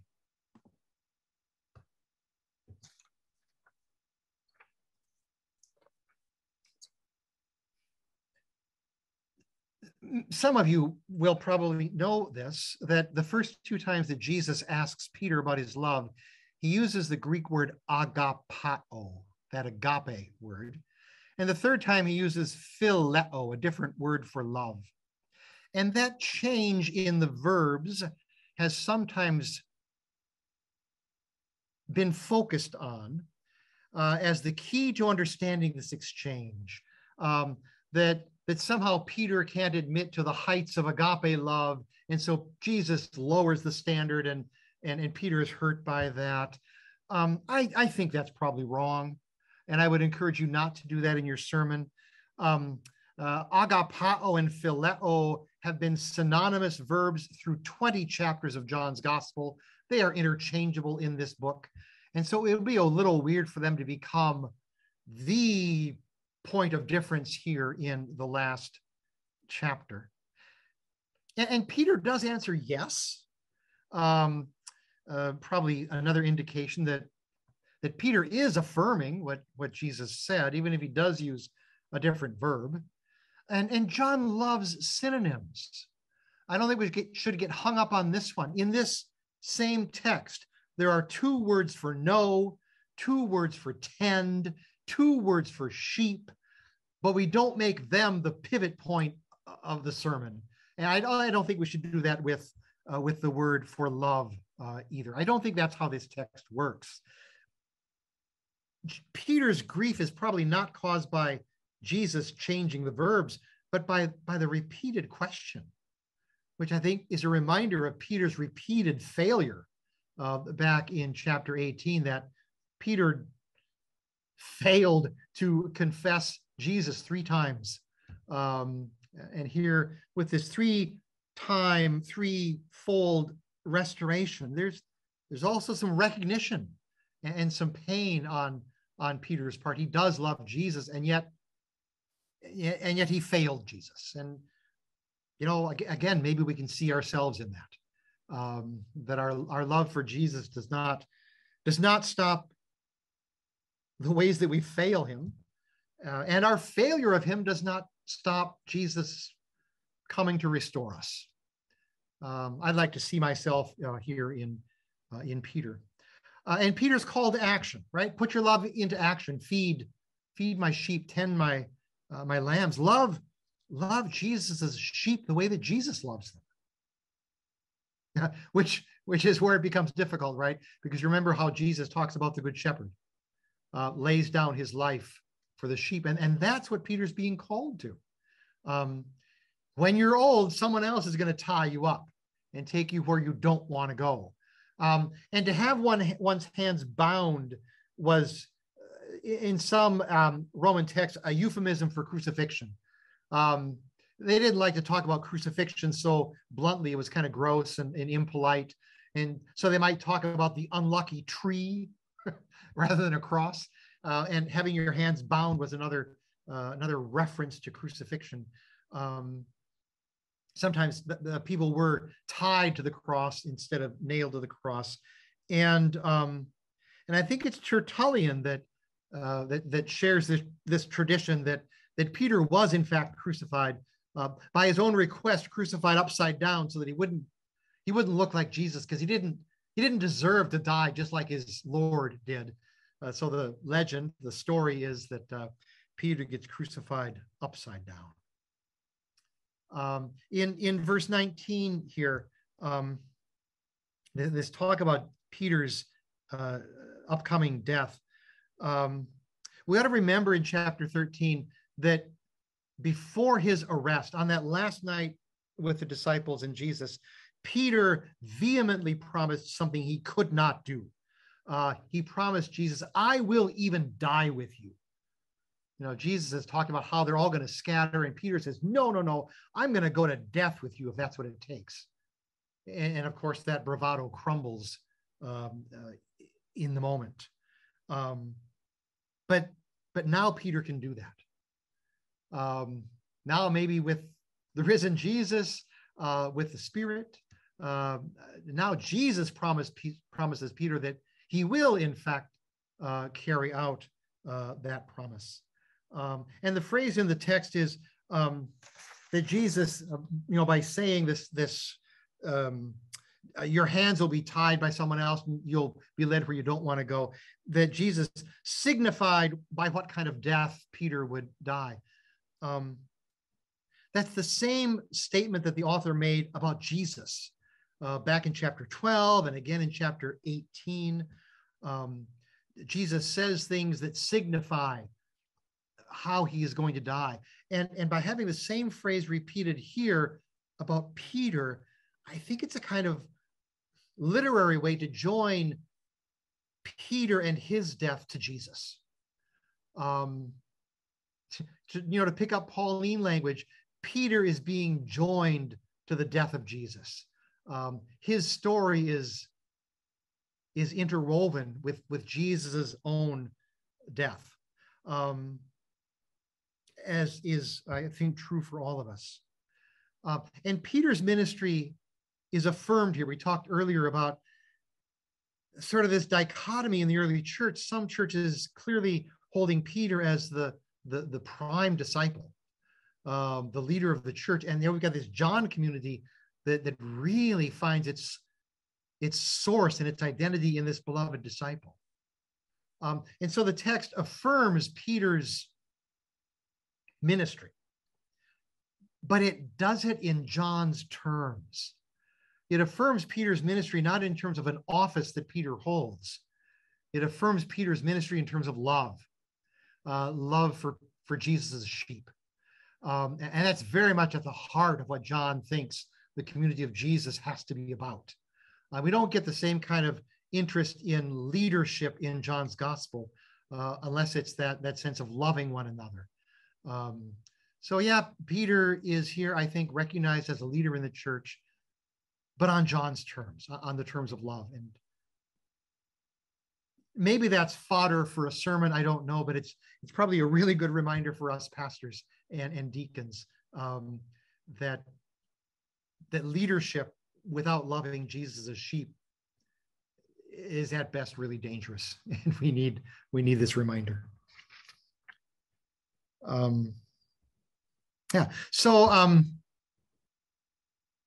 Maybe chapter 21 is about the question of what do you do after Easter? Not what do you do on Easter, but what do you do after Easter? And maybe chapter 21's answer is you get back to work. You get back to work and you look for Jesus to meet you there, and you pay attention to love. So that's the look at chapter 21. Maybe, Michael, if 42, 52. Yeah, if we maybe, pardon? I was going to say 10 minutes or? Yeah, let's do 10 minutes and try and end on time. That might cut us a little short here, but I do want to honor that time commitment too. Just about everybody back. Okay, welcome back, folks. Thanks for rejoining us. There were a couple of things in the chat before we went to the breakout rooms. Julie's got a note there about how similar this text seems to be to the more familiar call story of Peter, where there's the big catch of fish and Peter and the other fishermen then are called to follow Jesus. Yeah, absolutely. We haven't heard anything about them being fishermen in John's gospel until now. And it does sound a lot like that story. And I think that's a really important thing to notice. Peter is being called again, the renewal of this call. Follow me. I mean, that's sort of the basic call of discipleship. So yeah, that sense that I thought we would have heard this a long time ago. We didn't in John's gospel, but it does feel like a renewal of restoration, maybe, of the call for Peter. And then Jessica had a note there about Jesus taking bread and giving it to them. Is that a Eucharistic image? I can't help but have my mind go there. You got fish and bread, and it was fish and bread back in John 6.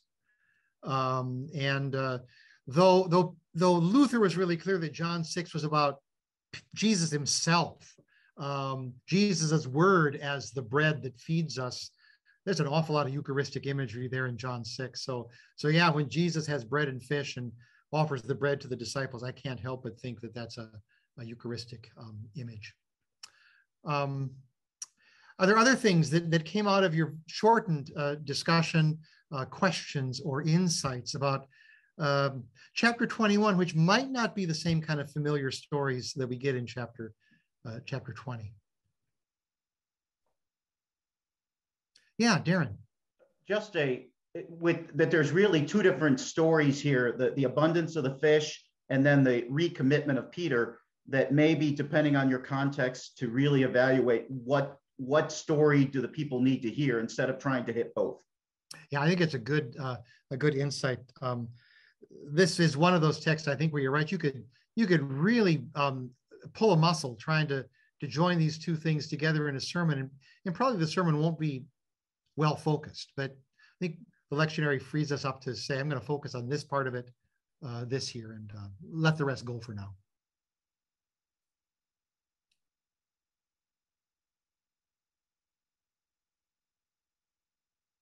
Other questions or observations about these stories? James.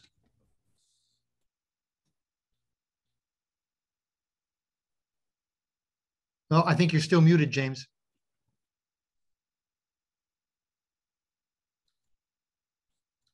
Of loving and feeding our sheep and this new dynamic of church that we're living in today. Mm-hmm. Yeah. Thank you.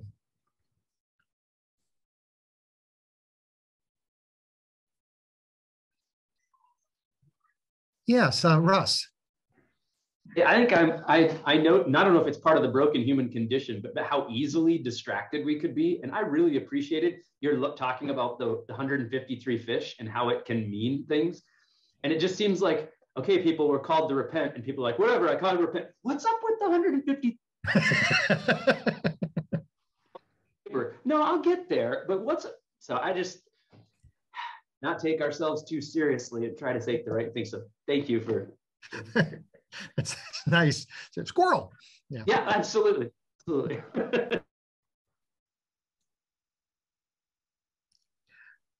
Mark, yeah. I was just going to ask, I came in just a fraction late, and I don't know if you addressed it, but anything significance of the disciples who were named? It's a significant number of them, but not the whole group of them. Yeah, I don't know. I mean, why leave two of them unnamed? Two others. I don't know. I mean, maybe it just really is a memory of the early church that these disciples were together. It does tie it to the earlier part of the story. Nathaniel, I think, is named only in John 1 and here in 21. So it may be part of tying the narrative together at some level. The unnamed disciples, some have suggested, sort of like with the beloved disciple, that not having someone named makes it easier for us to imagine ourselves in that scene. Maybe not as Peter, but as one of the extras, the background characters. But other than that, I don't know of any good explanation.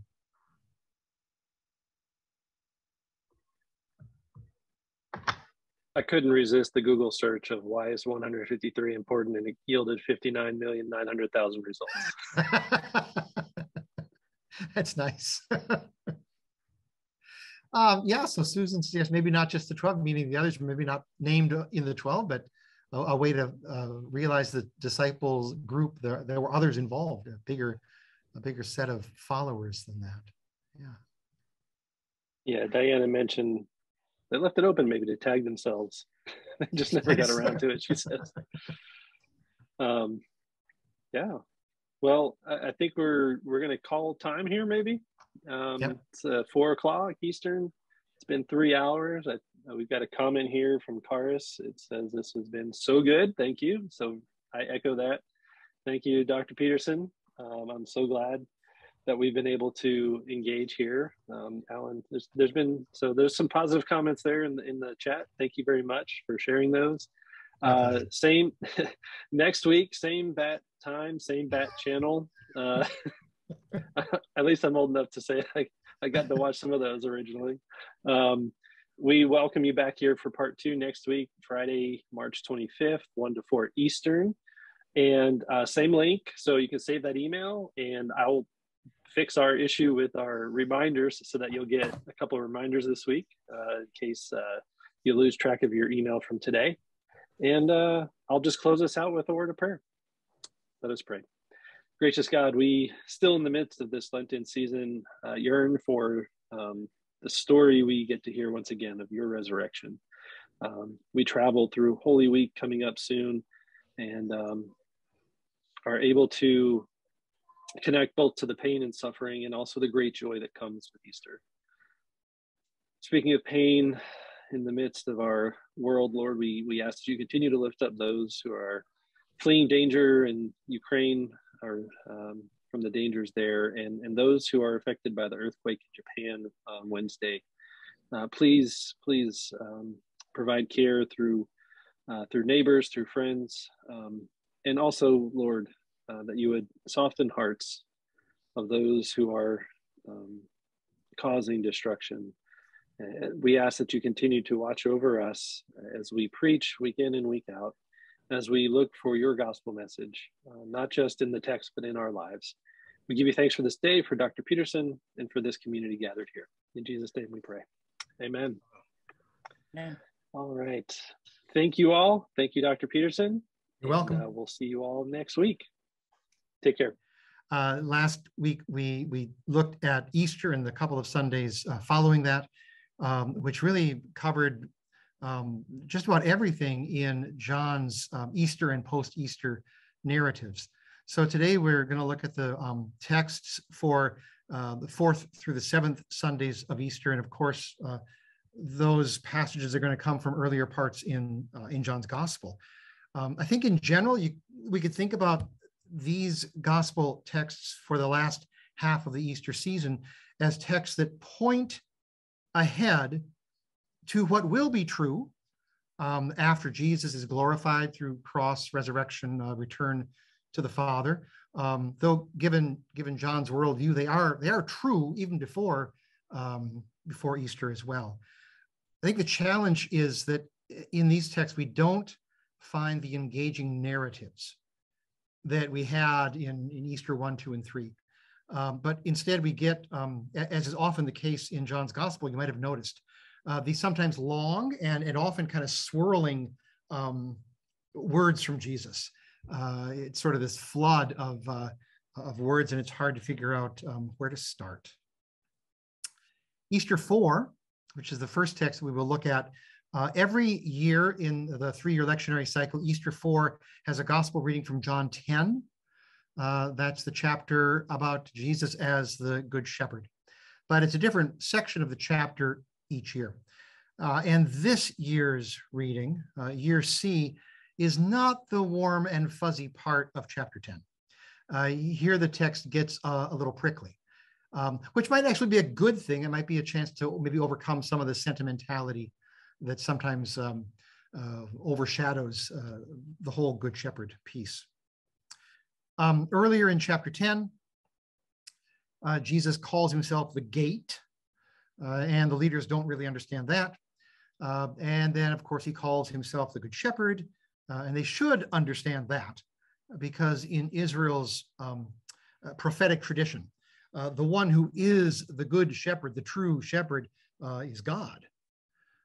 And that is the point that Jesus finally makes rather boldly at the very end of our pericope for this year C reading, when in verse 30, he says, I and the Father are one.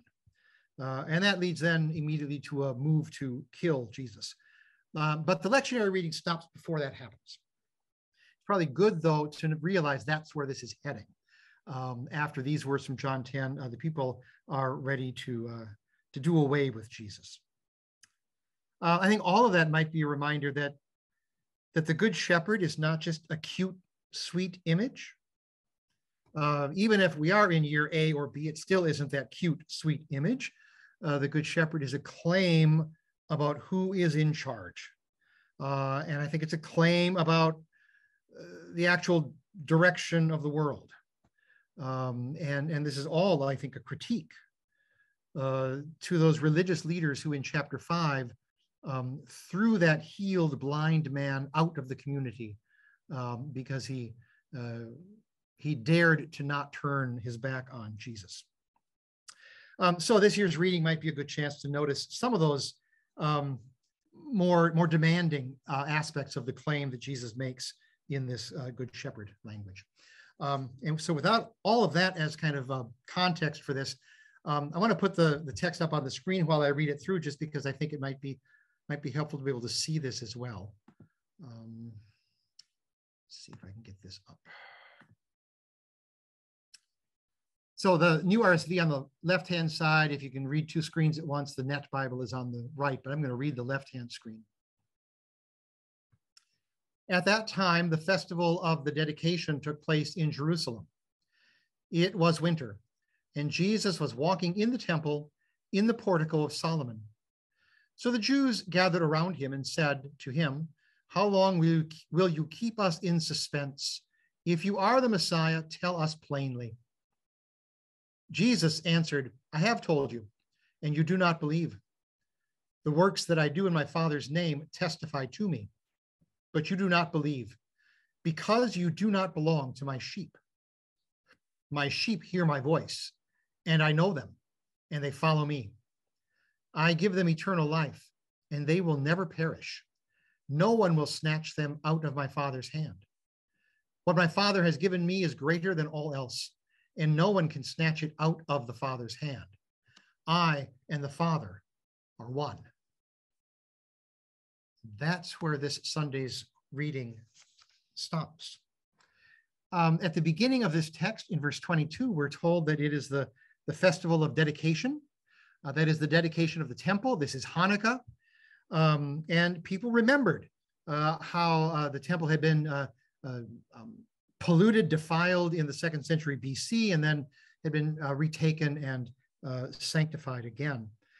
And though it's a little bit past our particular text, it might be worth noticing that later in chapter 10, in verse 36, Jesus uses this sanctifying language to talk about himself. In verse 36, he talks about the one whom the Father has sanctified and sent into the world. It connects Jesus to the temple in this festival of the temple. And I think that connection might be worth looking at for just a couple of minutes. All of John 7 through 10 apparently takes place in the temple. It's a pretty big chunk of this first half of John's gospel. And John has more focus on the temple than any of the other gospels. In John, Jesus portrays himself as the fulfillment.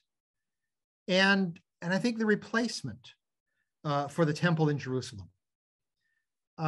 For example, in that opening poetic piece in John 1, it sort of comes to that climax in John 1:14. The word became flesh and dwelt among us, but the word dwelt is tented, tabernacled. It's the tabernacle language.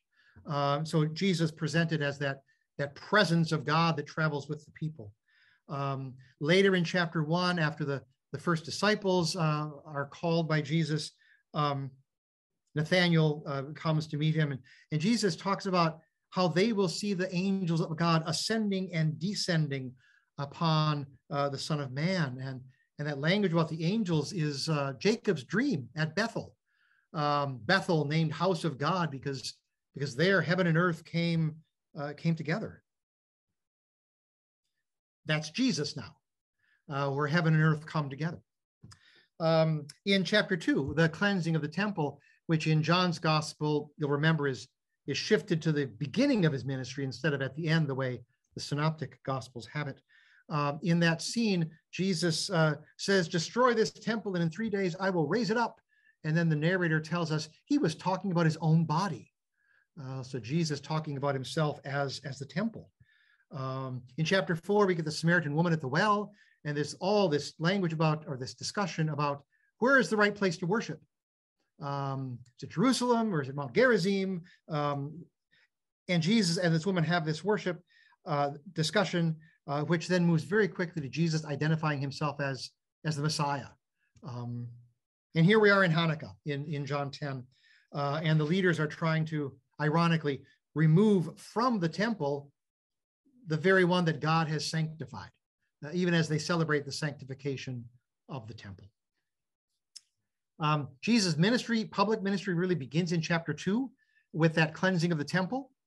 And his public ministry really ends here in chapter 10, again at the temple, at this festival of the temple's dedication.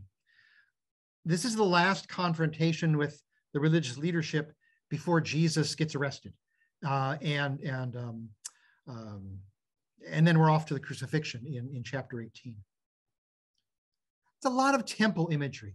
Other New Testament traditions also had an interest in the temple. This is a big thing. If we have our roots in Judaism, if we have our roots in the Old Testament, how can we exist without the temple? For some of the New Testament books, that temple is still standing. For most of them, it's been destroyed. And then the question is what Jewish tradition also faced at that point. How do we continue as God's people without a temple? For Paul, in his letters, the community of faith is now the temple of the Holy Spirit.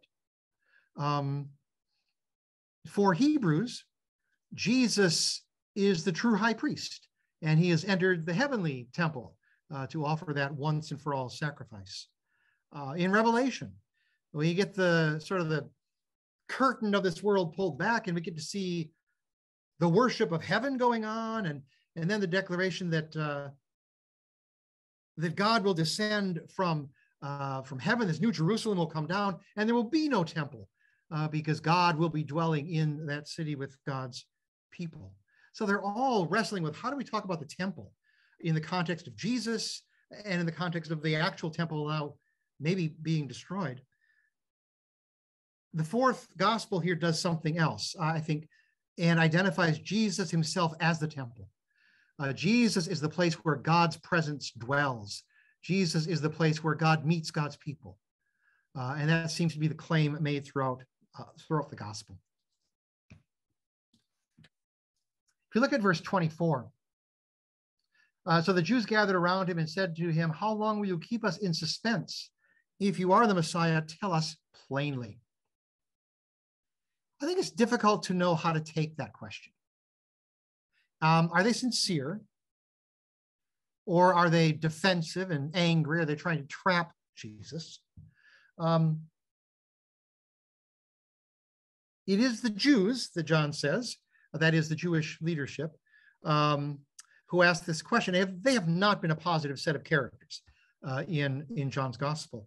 And yet, right before our passage, in in verses 19 through 21, John tells us there's this division in the Jewish community. Some think Jesus is demon-possessed, and others are more open, more curious, more wondering how can somebody who doesn't have God on their side heal somebody who was blind from birth. And so maybe this ambiguity is part of the question in John's gospel. We don't really know how this question is being asked. And I think that might be useful homiletically too.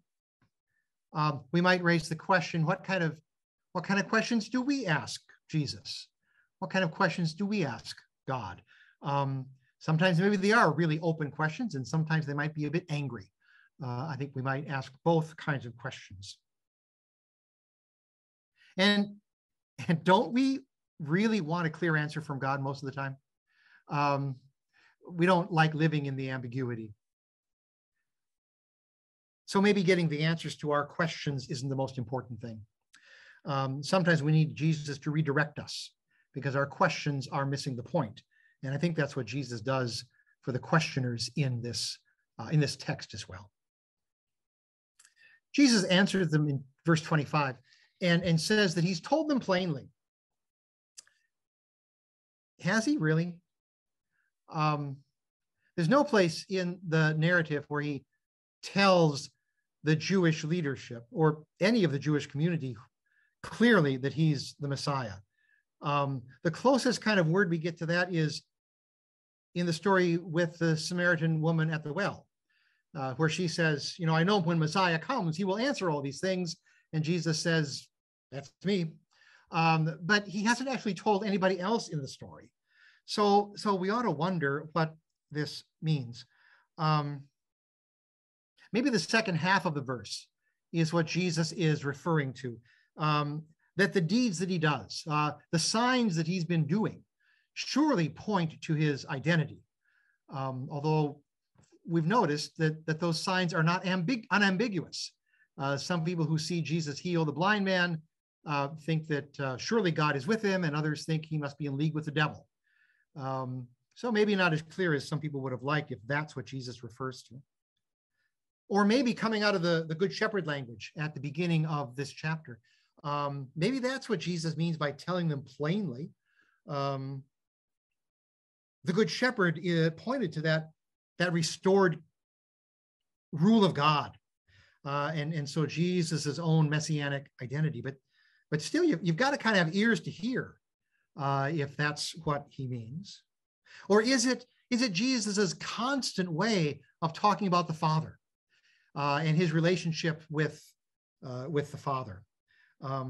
It's no wonder the leaders want more clarity. Jesus has been pointing to something, but it's not exactly unambiguous what it is. And I think even at this point, maybe the answer isn't crystal clear because Jesus's answer cannot be a simple yes or no. They're asking Jesus about his identity inside the box of their current assumptions about God. And maybe Jesus won't fit into that box.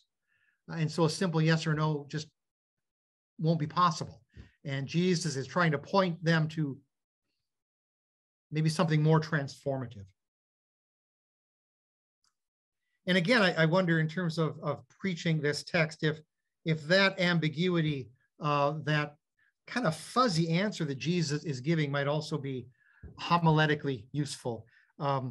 We could ask, where do we get our ideas of who Jesus is? Where do we in our lives find that declaration of Jesus's identity? And maybe in the sermon, the preacher helps the congregation do what the readers of John have to do here, to look again at the story, to realize that maybe our categories are not adequate to contain who Jesus really is, and we need to look at that with some fresh eyes. We may find that Jesus doesn't fit inside the lines that we draw either. Verse 26 says that Jesus's opponents don't believe because they don't belong to his flock. And what I want you to notice is the surprising direction of that logic. It's not, you don't belong to my flock because you don't believe. But it's, you don't believe because you don't belong to my flock. There seems to be a kind of belonging that comes logically and maybe theologically prior to believing. The verse says that they can't believe. And yet, if we look ahead a little bit, like to verse 38, if I do these works, even though you do not believe me, believe the works, so that you might know and understand. 38 still calls them to believe. I think that here there is something of the mystery of faith, that it's not simply a matter of human choice. It's a matter of divine election, divine choosing. That's the "you don't belong to my flock" thing, I think. It's a matter of birth from above, to go back to the Nicodemus story. And yet all of that is somehow wrapped up with how we respond to God's grace, which is also important. I think maybe this part of the text might be a reminder that faith is always a gift, and it's always a mystery, and we dare not squash the mystery out of that. In verse 30, we looked at this at the very beginning here. The Father and I are one. That's pretty plain. And then they want to kill him. So Jesus does, in a sense, finally answer them something plainly, but not in the terms they asked for. Not about being the Messiah, but about this startling claim of unity with God. And that claim comes with the threat of a stoning. So this section in John 10, all the way through the chapter, stresses the unity between Jesus and the Father. But here, especially at the end, it also makes clear how difficult it is for that claim to be accepted, for us to hear that, and how much opposition that might cause. The gospel as a whole, I think, declares that the action of God, the character of God, is enfleshed in this world in the person of Jesus. I and the Father are one. If you see me, you've seen the Father. That's what Jesus tells his disciples on that last night. So maybe part of the question that I and the Father are one might raise is, are we willing to see God at work among us? Maybe in ways that might challenge us. Are we willing to see God at work in acts of justice, in acts of solidarity with the oppressed? Or do we really want to keep God confined to something safer than that, something more private, something more spiritual? Don't want to risk politics in the pulpit, after all. We might use that part of the text to explore, where are we willing to see God at work? Jesus makes a startling claim about that here. And even though the lectionary leaves off their reaction to Jesus' claim in verse 30, maybe by ending where it does, I think it does spotlight the promise there at the end of this text that Jesus repeats twice, that no one can snatch Jesus' sheep out of the Father's hand. And isn't that the promise of Easter? That not even death will be able to separate us from God's salvation. Not a bad place for the text to end, I think. That's what I wanted to say about this part in chapter 10. And we'll have some time for big group discussion or discussion with me in a few minutes. But I want to, again, send you to some small group. Before we do that, I want to try and put a couple of questions into the chat for you, if I can figure out how to do that. Give me just a moment here. Sure thing. While he's doing that, Jessica made a comment. We can bring that into the conversation after the breakout room, maybe. That way you can take a moment to reflect on that, Dr. Peterson. Oh, yeah. Verse 16 is great. I think they meant verse 26. They corrected themselves. 26, yeah. I didn't mean to derail you. No. Jessica, if you want to speak or whatever, that's fine. Yeah, that statement about other sheep is not in 26, but it relates to 26. Sure. Jessica, go ahead. Yeah, actually, I was referring back to verse 16, but I hadn't said what verse I was talking about in the original one. So it was, how might verse 26 and 16 relate? So yeah, thank you. That's a really great question. And I think it could point to a couple of different things. The last Sunday of Easter, from John 17, Jesus is going to pray for those who believe through the words of his disciples. So maybe it's looking at the mission of the church, the longer life of the church, although that would still seem to belong to Jesus's flock, right? I think that, again, there's a mysterious dynamic here that I don't want to undo. Jesus says to these people, you don't belong to my flock. And yet, you're right, we get this statement that Jesus has other sheep that don't belong to this flock, and he needs to go and get them too. Does that mean that the church is going to make them part of our community?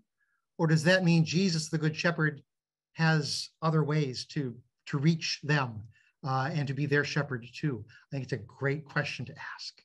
And I don't have an answer, but I want to thank you for raising the question. The other question that I want you to think about is something that I tried to raise a little bit here. When you think about the people in your congregation, sort of what's the range of ways that they think about Jesus? What are you going to be dealing with on this Sunday in terms of who people think Jesus is and what they think about his identity? And if you manage to get through that, then you can talk about Jessica's question, or just in general, what questions or insights do you have still about this section of John 10? I think we'll take 15 minutes in those small groups to have some conversation around those. And then we'll come back and maybe have 10 minutes to talk to each other before we take a little break between the Sundays of Easter. All right, so 15 minutes? Yep. All right. Should send it to you to your room automatically. If not, we'll get you where you need to go. To us. Brian. Yes. Our group, delightful, wonderful people, we found it really difficult to wrap our head around your question. Oh. And we wondered if that was a bigger question, or if we're just simply exhausted and uncreative right now, and maybe a little of both. Did you have an idea for what kind of bigger question that might be a part of? I'm not sure. I mean, we talked, they had wonderful things of how we interpret what communion is to different parishioners, what's the risen life of Christ in our churches. But we kept dancing around it. We didn't come up with anything solid at all. Well, that was probably a sign of a poorly worded question then. No, and I would not blame you at all. It seems to me that the range might run from, Jesus is my best buddy. Just kind of a nice, warm, friendly guy who affirms everything I do.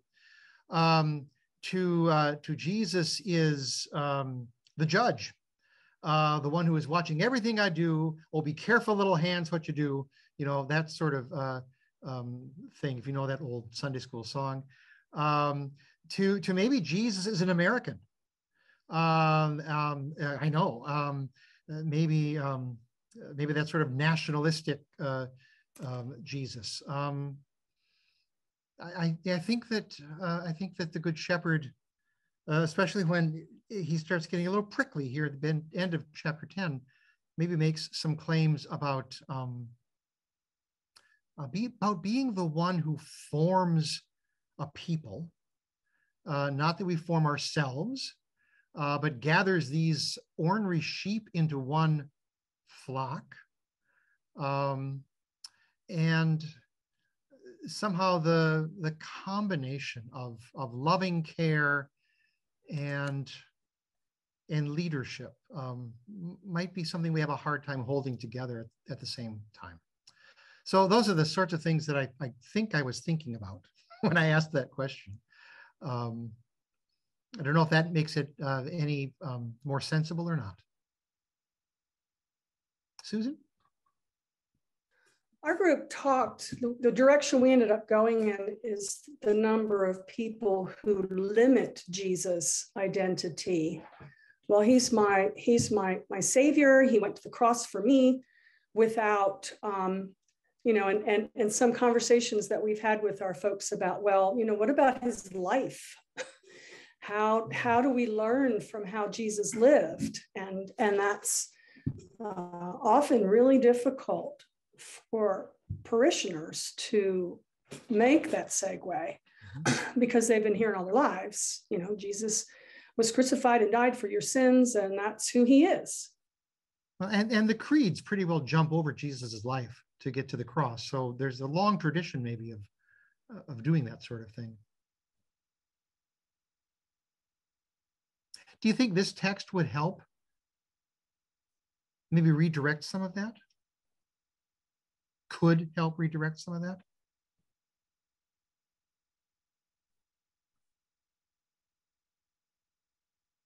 Anything else? Russ? If a lot of people's statement of who Jesus is isn't muddled up with ambivalence towards expectation, meaning that expect of us when we give him a certain identity. And our group discussed, as you had mentioned, sort of the therapeutic buddy Jesus of friend, and then the judge of, a moralistic Santa is what I call it, where somehow he sees us when we're sleeping and he knows that we're awake and we should be good then. But with my people, I think as they were leaving worship to just ask them, in light of this gospel, what does Jesus expect of you this week? And I really think that many of them would be like, expect of me this week. So he's good. And I'll be back again. So not to ramble on too much, but I do think that expectation is a phrase that is amalgamated with identity that people might be ambivalent to. Yeah, thank you. That's a really good suggestion. Any other comments or questions or insights to share? I think for me, the question that I might ask parishioners on the way out the door might be, given what today's reflection is on who Jesus is, how might we live differently? Almost less about how do I become a better me and more about how do I live a little bit more expecting the grace of God or fill in the blank of whatever God is up to in this text. How do I live differently now? Not so much what am I going to accomplish, but am I more free? Am I comforted? Am I challenged? Just kind of being a little more flexible on, or kind of giving a different way of looking at that. What does it mean to be one of this guy's sheep in the world this week? How do we find it? We have a good shepherd window up in front behind our altar, so it's a nice image for people to and most people in our congregation, that's how they view Jesus. They view Jesus as the good shepherd. So that helps. And so I guess fleshing that out, what does that mean for Jesus to be our good shepherd? Yeah, it's such a popular image that I think part of the challenge is to break through that sort of shallow veneer and give it more depth and more complexity. What's going on when we say that Jesus is shepherd?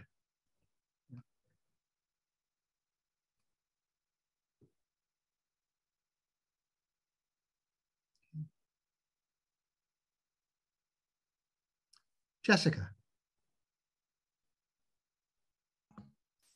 Okay, this just came into my head, so y'all bear with me and forgive me. So Jesus in this text is talking about because of particular aspects of belief or how these people are I'm going to use the word behaving, but he's saying you're not a part of this, meaning you're set aside from the flock. So what would be a current situation that a church may find themselves in where, because of the dynamics or the destructiveness or the control that a particular family or individuals have, where, you know, in essence, Jesus will be coming in and saying, listen, this is not good for the flock. This is not healthy for the flock. You know, with our group, I kind of mentioned the thing where, you know, as Christians, we're told, oh, you always have to be nice to people. So even if you have people in the church who are destructive and who are creating problems, you have to be nice, and you know, you can't do anything that's going to upset them, and because we're supposed to be forgiving and all. But when do we come to a point where Jesus has come to a point and he says, listen, you're not part of the flock, but there are people who are, and I'm here for the flock. You know what I'm saying? I don't know if I'm putting that out there very well, but, you know, are there current situations where we would find where Jesus would come in and say, hey, enough? Always really difficult issue. I mean, I hear you talking about, I guess the question of, is there any place for excommunication in the church? I think you're right that this text does seem to say there are some boundaries here, and yet we're going to get the disciples on the last night, and you know, Judas is getting ready to betray Jesus, and he's still part of the meal. So it's difficult, isn't it? Yeah, and I appreciate using boundaries. That's probably a better word for, you know, how do we establish those you know, like, what do we do with our boundaries in relationship to like this text? And in thinking about the dynamics of things that we experience in the current church, or individuals who claim that they are doing things in the name of Jesus or in the name of God.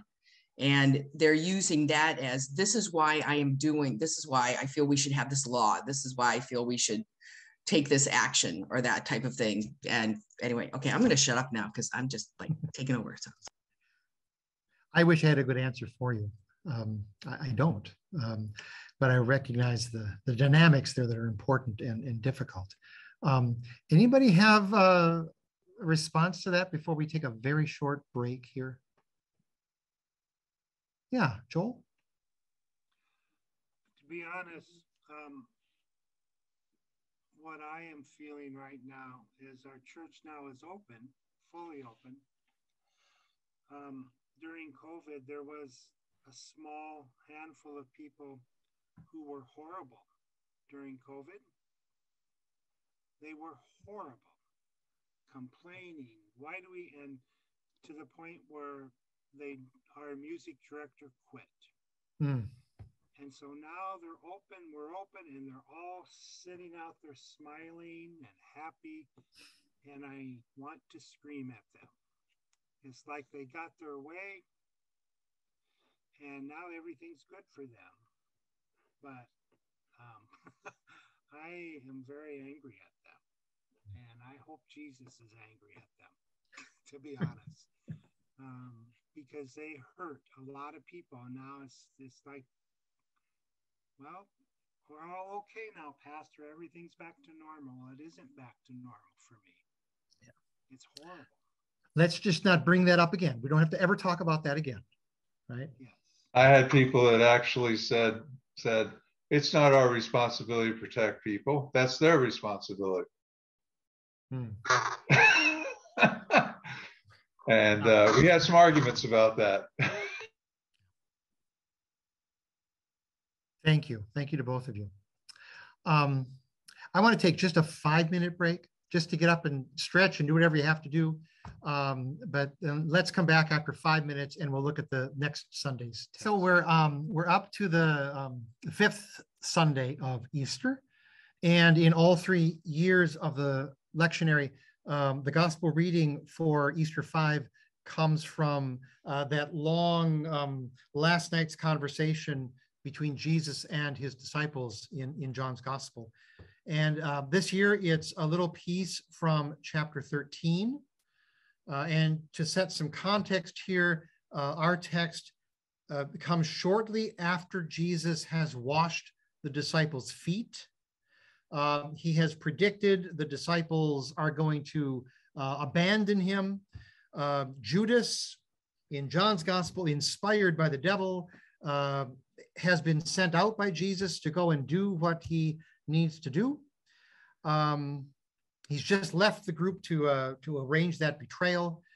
And then we get our text. And then right after this text, Jesus reveals that Peter is going to deny him 3 times. So I want you to hear that this piece is surrounded by human failure to love. And right in the middle of all of that mess is this text. And again, I want to pull this up so you can see it while I read it, if I can manage to do that.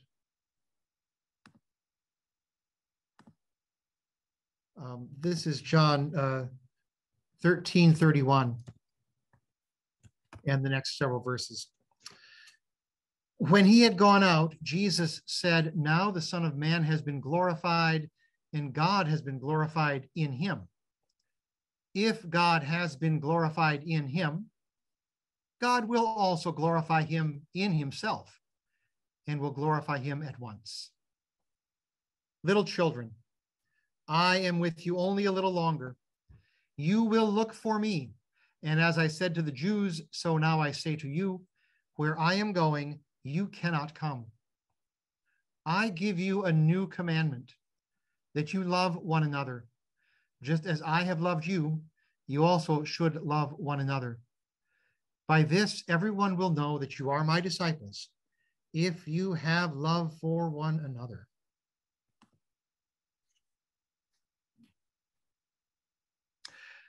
Verse 31 starts by talking about Jesus being glorified, which seems a little bit early for that in John's gospel, right? The cross is still coming. But John's not bothered by that. The cross itself is Jesus, or part of Jesus's glorification. This is part of the revealing of the Father's love, and that is glory for John. And so with the narrative moving toward betrayal and arrest and crucifixion, Jesus's paradoxical glorification is beginning right here, even in the midst of human betrayal, even in the midst of human failure. We see God's glory in Christ. Those things do not stop, do not frustrate what God is up to here. And I think that's an important part of this very short passage that's surrounded by betrayal and failure. God's glory is still being revealed, even when it looks like the cross, maybe especially when it looks like the cross, because this is an act that reveals God's love. And God's love is still going to get expressed to the fullest for individuals and for humanity that betrays and denies and fails. That's, I think, an important part of the good news that we can hear in this text. Verse 33, Jesus says, "Where I'm going, you can't come." And we can see that that's certainly true about the cross. They're not going to go to the cross with Jesus. They all crumble. They all run away. But let's not forget that when we were talking last week, the third Sunday of Easter, we read from John 21. And we heard Jesus telling Peter about where his life is going to end up. He is eventually going to be faithful all the way to death. And church tradition does say that Peter was crucified. And so his inability to come with Jesus is, in a sense, temporary. In the light of the resurrection, with the Spirit given, Peter will eventually be faithful and will follow Jesus to the cross. There's another place that Jesus is going in John's narrative. Jesus is also going to the Father. It's that return to the Father. And at least for now, they can't follow him there either. But that aspect of this verse's statement is also not simplistic, because Jesus is going to return to them after his resurrection, and through the Spirit that Jesus will give to them, Jesus is going to promise them the Father will come, and Jesus and the Father will make their home with the disciples. That's what we're going to hear in the next Sunday's text. And so even though they can't follow Jesus in his return to the Father, the wonderful surprise is going to be the Father can't wait. And the Son and the Father, through the indwelling Spirit, are going to make their home with us. And so I think we can hear kind of a two-pronged reference here in this statement that you can't come where I'm going, both to the cross and to that return to the Father. But in both cases, as John's story goes on, it becomes clear that inability to follow Jesus is not permanent. That Jesus' resurrection, in a sense, will reach back and reclaim both of those. And there will be this activity of God to make the disciples faithful, maybe even make us more faithful, and that dwelling with the Father will happen, maybe in some surprising ways. In verse 34, gotta make sure that's the right verse now. Yeah, where we get the new commandment. I want you to notice that the commandment to love one another is repeated in that verse, and in between the two repetitions, at the very center is Jesus's love. As I loved you. I don't think that's accidental. At the center of the church's love is always Jesus's prior and foundational love for us. I think it's worth thinking a little bit about how this can be called a new commandment. I mean, love your neighbor as yourself is in Leviticus. That's hardly a new concept. Maybe what's new is not so much the content of the command, but the role of Jesus as the one who has loved to the end. And that's how chapter 13 starts. Jesus loved his own to the end, to the telos, to perfection. And it's Jesus who has given himself as a model of this love. Though I think that maybe model doesn't quite cover it. Jesus himself has become the definition of what it means to love. And it's a definition that should end any debates about, who are we obligated to love? Who is my neighbor? We shouldn't ask that question anymore. Jesus, as a definition of love, erases all of those lines that mark the limits and of our call to be loving others. To know what love means, the church now always looks to Jesus, to that unconditional love, grace toward others, without paying attention to those boundaries that normally mark our limits to such things. And so I think maybe it's not so much the commandment to love that's new, but maybe the commandment to love like Jesus loves, and to love inside that relationship with Jesus. Maybe that's the new piece here. And maybe there's a second aspect of the newness to this commandment, because there's a new reality being shaped here. Even as Jesus is departing, he is forming a new community. In verse 33, Jesus calls them little children. And we shouldn't maybe pass by that simple phrase without recognizing it. It's not very common. It shows up once here in John's Gospel and 6 times in 1 John. But this is not the wide church's language for talking about the church's identity. It does seem to be John's language. Little children.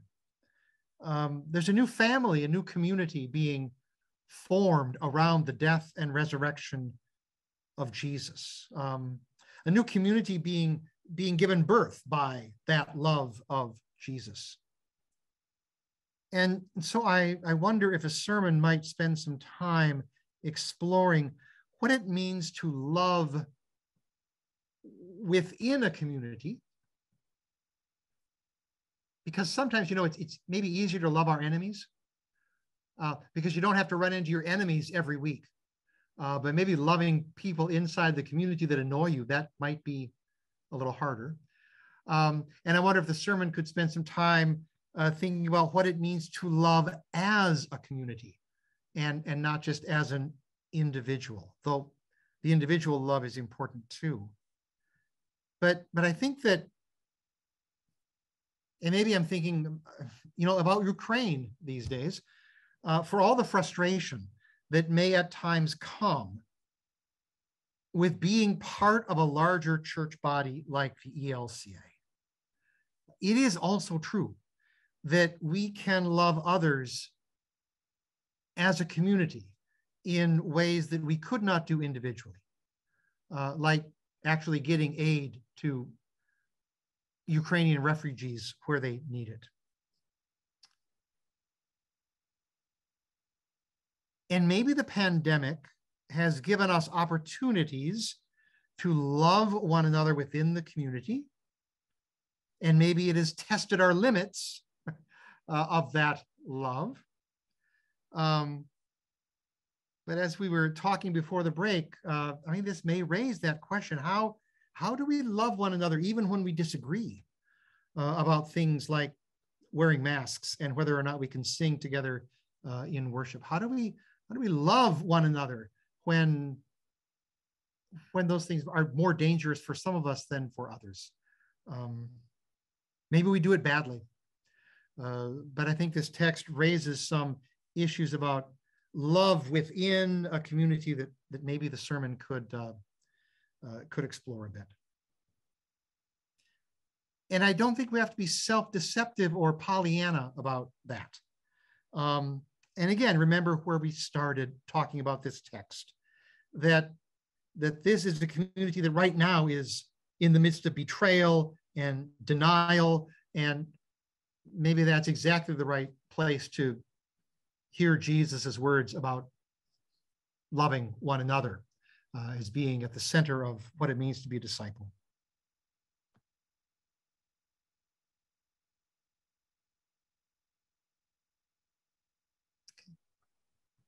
It's a short text. I want to send you back to those groups. 20, 25, 30. Great. 30, 40. I think we can do that. I've got some questions I want to put in the chat again. Oh, I've lost them. Hold on a second.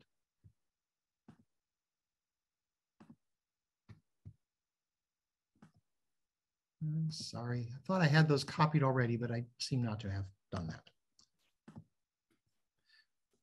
Are they the same questions? They are not the same questions. Excellent. So I hope these will make a little more sense. I want to invite you to talk about what it is that prevents our congregations from embracing that new commandment to love one another as Jesus loves us. What gets in the way of people at your congregation? And then if you get done with that, I'd like you to talk about the question that I raised a little bit earlier. Do you think we have an easier time loving those inside the community or those outside the community of the church?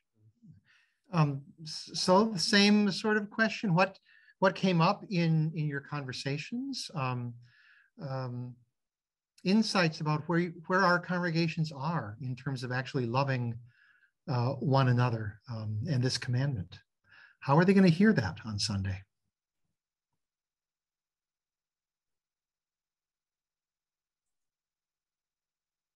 As long as the other is Norwegian, we're good. Interesting. But if any Swedes start to slip into the circle, we've got a problem. They might be okay, but we got to check them out first. But nobody else.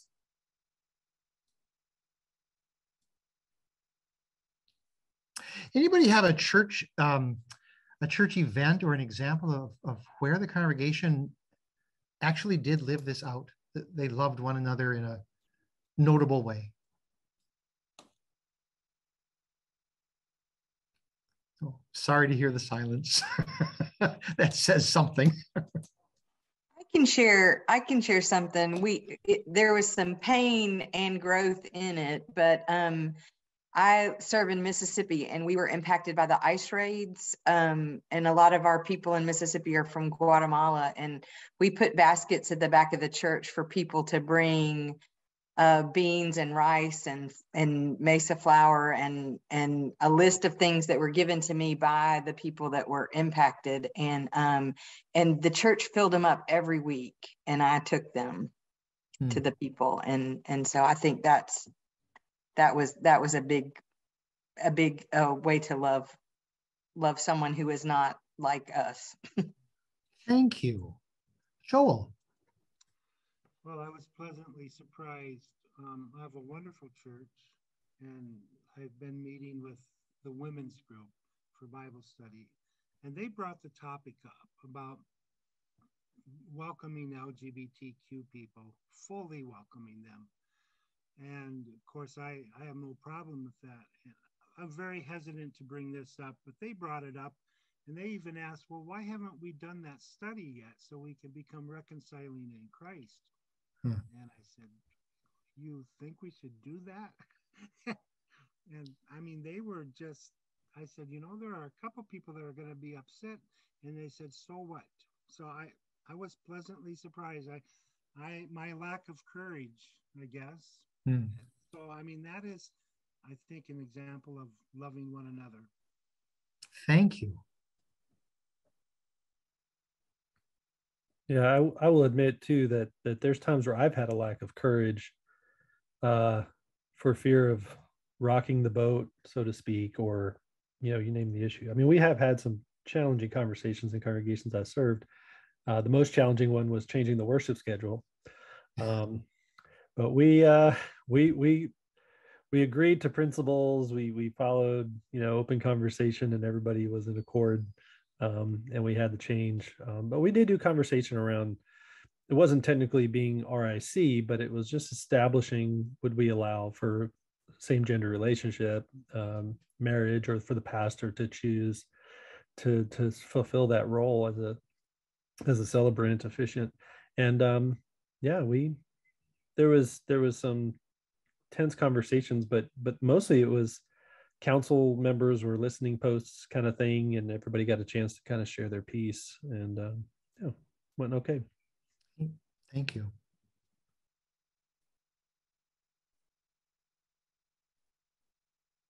Other things that came up in the discussion about this text that you'd like to mention?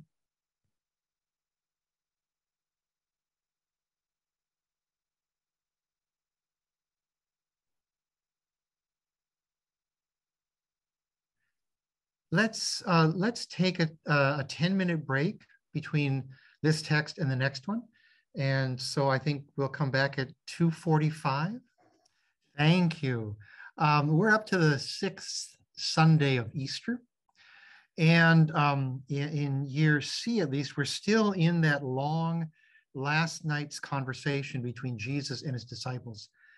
Easter 6 this year will come from John 14. It starts at verse 23. But verse 23 says, Jesus answered him. So you kind of have to know what comes before this. And right before this text starts, a disciple named Judas, but not Judas Iscariot, the Judas who is not Iscariot, questions Jesus, because Jesus has told the disciples that they will see him again, but the world won't.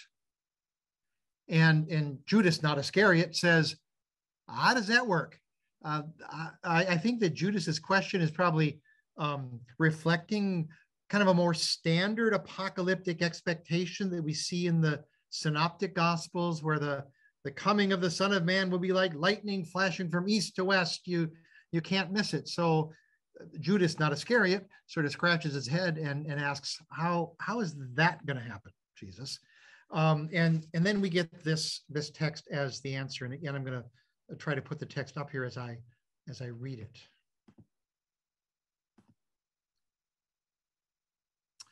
Jesus answered him, "Those who love me will keep my word, and my Father will love them, and we will come to them and make our home with them. Whoever does not love me does not keep my words. And the word that you hear is not mine, but is from the Father who sent me. I have said these things to you while I am still with you. But the advocate, the Holy Spirit, whom the Father will send in my name, will teach you everything and remind you of all that I have said to you. Peace I leave with you, my peace I give to you. I do not give to you as the world gives. Do not let your hearts be troubled, and do not let them be afraid. You heard me say to you, I am going away, and I am coming to you. If you loved me, you would rejoice that I am going to the Father, because the Father is greater than I. I have told you this before it occurs, so that when it does occur, you may believe."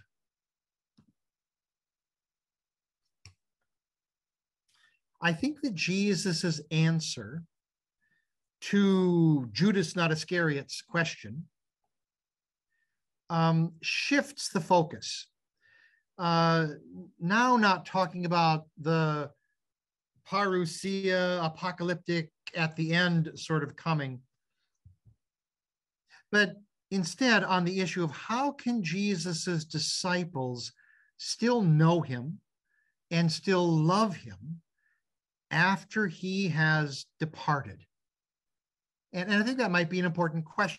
Isn't that the same situation for those who read the gospel today? How do we have a relationship with Jesus in his apparent absence? And Jesus's answer here is that this is possible by living in a community that does what Jesus taught, especially what Jesus taught about love. Jesus's love for the Father was not kept internal. It was not hidden. It was lived out in the incarnation for all the world to see. And I think this passage says that the church's relationship with Jesus will sort of reflect that this will be love lived out in the open. I think it's important to notice that all of the you pronouns in this passage, as they often are in the New Testament, all of the yous are plural, so that Jesus isn't talking about a private union between the believer and God, at least not only that, but about this reality that is lived and is known in the Christian community. It's that kind of love of the incarnation now made flesh again in the life of the church.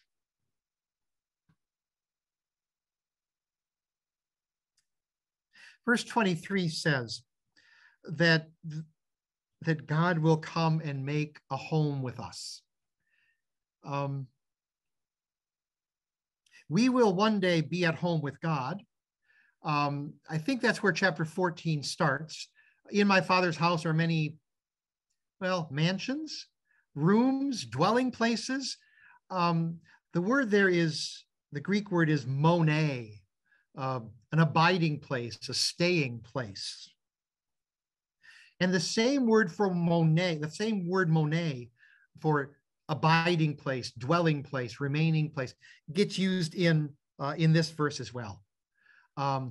We will come and we will make our mone with you.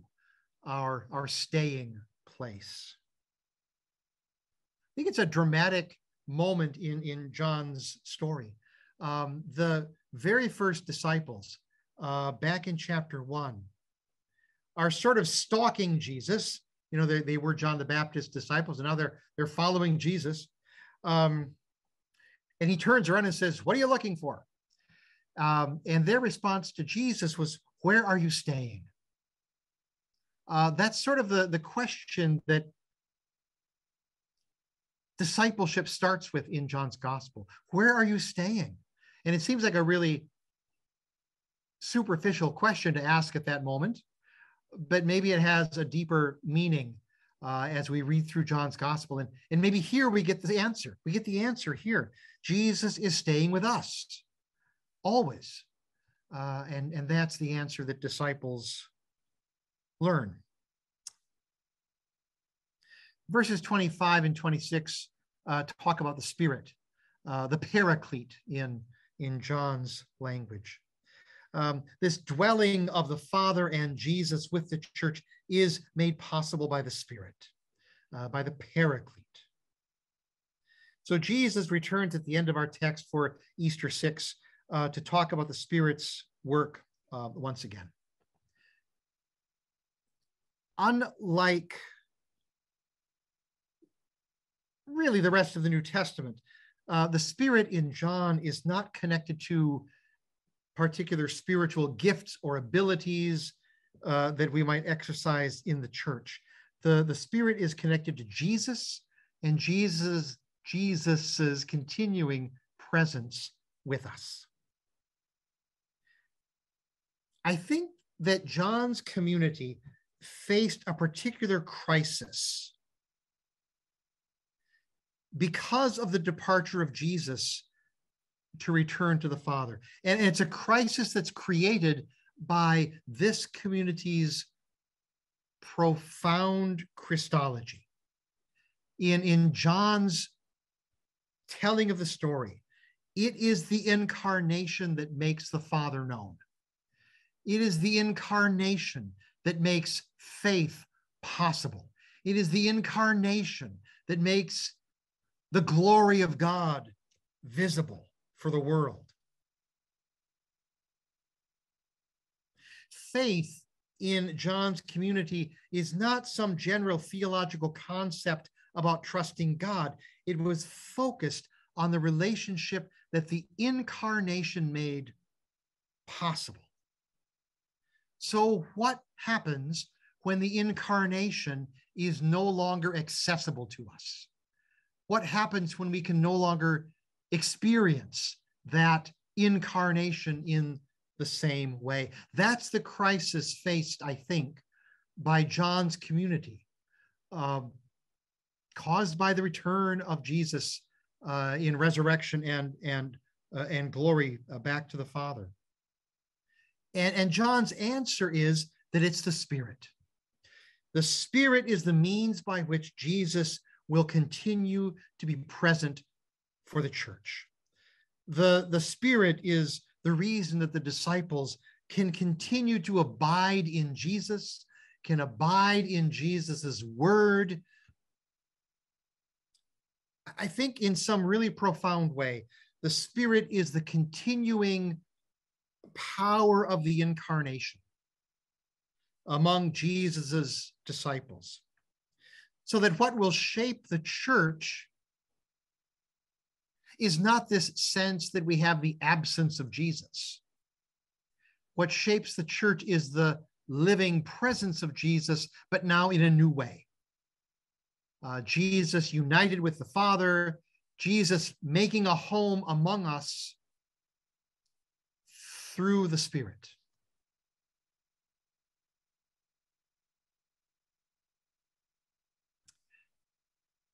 I think that's a different view of what the Spirit does among us.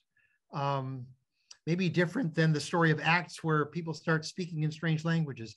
An understanding of the Spirit's function that is deeply intertwined with how Jesus can still be Jesus for us, how faith can be possible. And I would make that connection to Luther's small catechism then. How is faith possible? I believe I cannot believe by my own understanding or effort, but the Holy Spirit. I think maybe Luther was listening to John at this point. Verse 28 says, if you loved me, which implies that they don't. It is a contrary to fact condition.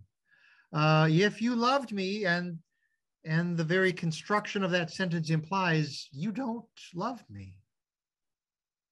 Don't they love Jesus?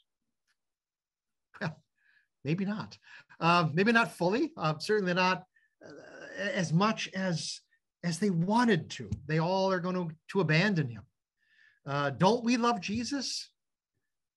Yeah, I hope so, but maybe not as much as I would like. And yet Jesus continues to love them. Jesus will go to the cross for them. Jesus will come back for them. Jesus will give the Spirit to them. There's some unconditional grace, unconditional love in this kind of disturbing verse about if you loved me. They do and they don't. They're the same mix of human fallibility that we all are. But that doesn't stop Jesus's love for us. I think it's also verse 28 that says, because the Father is greater than I. Verses like this very verse itself, played an important part in the 3rd and 4th century fights about Christology and who is Jesus and how do we work all of this Trinity stuff. If you want to go ahead and tackle that in a sermon on Sunday, you go right ahead. But I think maybe that's not the most productive thing to do from the pulpit. It's not really about whether or not the Son was created. I think it is about their mutual relationship. The Father sent the Son to do the Father's work, to speak the Father's words, to finally reveal the Father to the world. And maybe that's what this verse is about, if anybody should try to, ask you about it. I think it's about the mission and how we talk about that mission in faithful ways. I think this text as a whole is about the church's ability to live not regretting the absence of Jesus, but being a community that lives in, maybe lives into the continuing presence of God, Father, Son, and Holy Spirit, now through this new reality of the Paraclete. And again, I want to remember the context. In the midst of the growing threat on this last night, in the midst of betrayal and looming abandonment, when all of the evidence would say that this is a lost cause, Jesus promises the continuing presence with them. And I would suggest that we need that same word. We seem to be lurching, at least I seem to be lurching from pandemic to atomic threats. And every time I turn around, there's something new to slap me in the face. And in this text, we hear, do not let your hearts be troubled. Not because there aren't plenty of things that are slapping us. Not because there aren't plenty of things to legitimately be worried about, but because of this presence, the presence of Father and Son through the Spirit. That presence cannot be undone. That presence cannot be taken away. God has come to make a home with us in the midst of whatever else is happening around us. And it seems to me that if I had to preach this text for Easter 6, that might be where my attention gets focused. And so I'm going to put a couple of questions in the chat for you again. I'd like to invite you to talk about what that language, what God making a home with us does for you in your context, in your ears. Is that a helpful thing to offer to people? Are there dangers that you see making that kind of a claim? And then if you talk through that, just ask what else in this passage, John 14, 23 to 29, what else catches your attention there? Let's see, it's 3 o'clock. 25. Maybe 10 minutes this time. So we try to end by 4 o'clock. How about 10 minutes in the breakout groups, and then we'll come back and have some conversation about what happened there. So again, in the short discussion that you had, anything maybe around this language of God making a home with us, or anything else that came up in the conversation around this text that you'd like to share?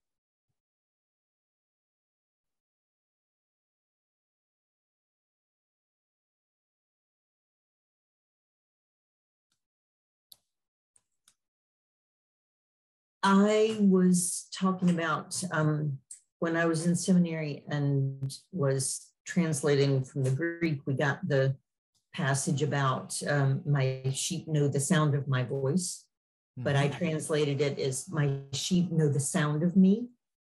And as if we were living in the same house, you know, when my husband's walking around upstairs, I can tell that they are his footsteps, and I see the things that he has done around the house. He leaves evidence that he lives here too. And my cohort said, yeah, and he sees evidence of what you do as well. And so where can we look and see that God is abiding in this place and active in the world? What a great way to enter the text. Did you discuss any of the ways that you would point people to see God active among them? No.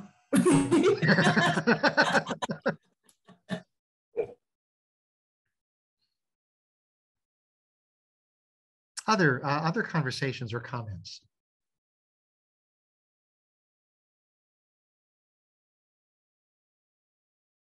Anything else in this text that caught your attention that you ended up talking about or wondering about? One thing that we talked about is people wanting to get back in, and we are back in, but they want the church to go back to the way it was before the pandemic. This all-consuming desire, you know, to be in that building, but that isn't what's most important, right? Somebody, yeah. I don't remember. One of our people talked about it isn't really about the building, it's about the people, no matter where we're at. And I really like that. And yeah, although I think for some people it is about the building, right? There's this, and that's really good, that there's this desire to go back to the familiar, to go back to the comfortable.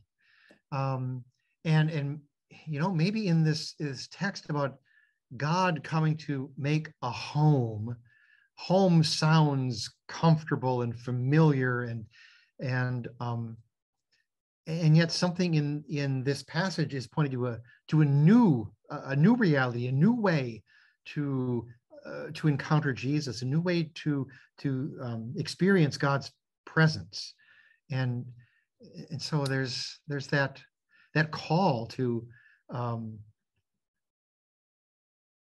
value that home, that indwelling, but to be open to maybe having God remodel our sense of what it means to be home like that.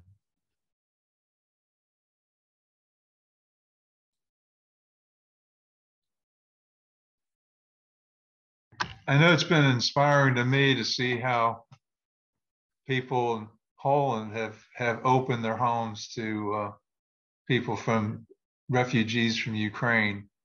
It's just been, to me, amazing what some people have done. And they really are. It must be, viewing somehow, viewing these people as Christ would want us to view people. Yeah.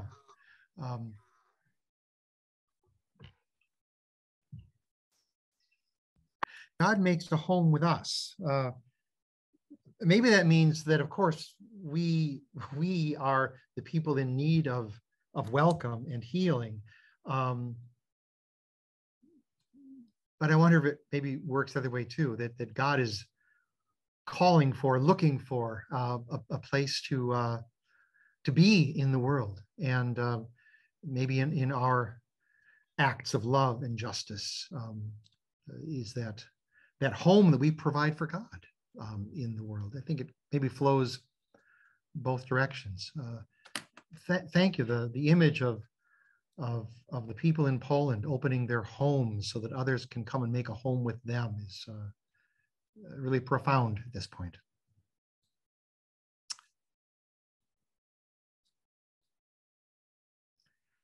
We're going to take one more short 5-minute break. So come back at 3:20, 3:20 Eastern time. I keep forgetting that time zones are real things. Come back at 20 minutes past the hour, and we will pick up the last of the Easter texts. Thanks for hanging in there. One more round here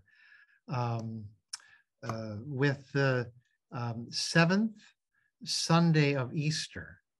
In all 3 years of the lectionary, the gospel reading is a part of Jesus's long prayer that takes up all of John 17. It seems to me this is not the easiest text to preach. Maybe a more positive view of this chapter might think about it as us getting to listen in on this intimate relationship between the Son and the Father. We are sort of brought into that relationship in this chapter. And that is what Jesus has been promising all through this last night's conversation with the disciples, that they are in him and he is in the Father, and we are in them and they are in us. And there's this insistence on unity. And here in chapter 17, we're sort of brought into that unity, and we get to listen in on Jesus's conversation with the Father. So this is the last third of that prayer in John 17. It starts in John 17:20. I'm going to put the text up again while I read it.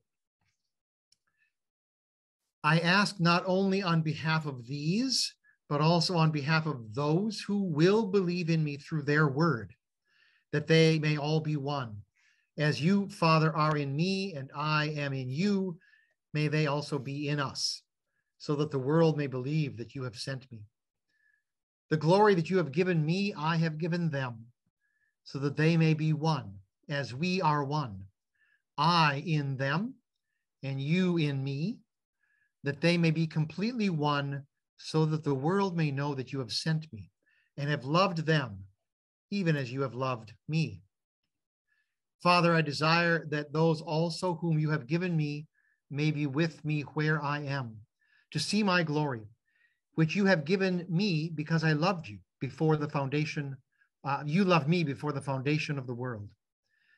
Righteous Father, the world does not know you, but I know you, and these know that you have sent me. I made your name known to them, and I will make it known, so that the love with which you have loved me may be in them, and I in them.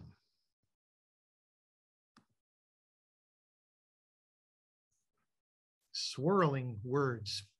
So where do we start?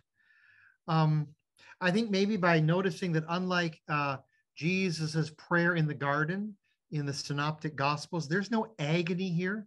There's no internal struggle about the death that is approaching. Jesus knows that he's doing God's will, that he has come to lay his life down for his sheep.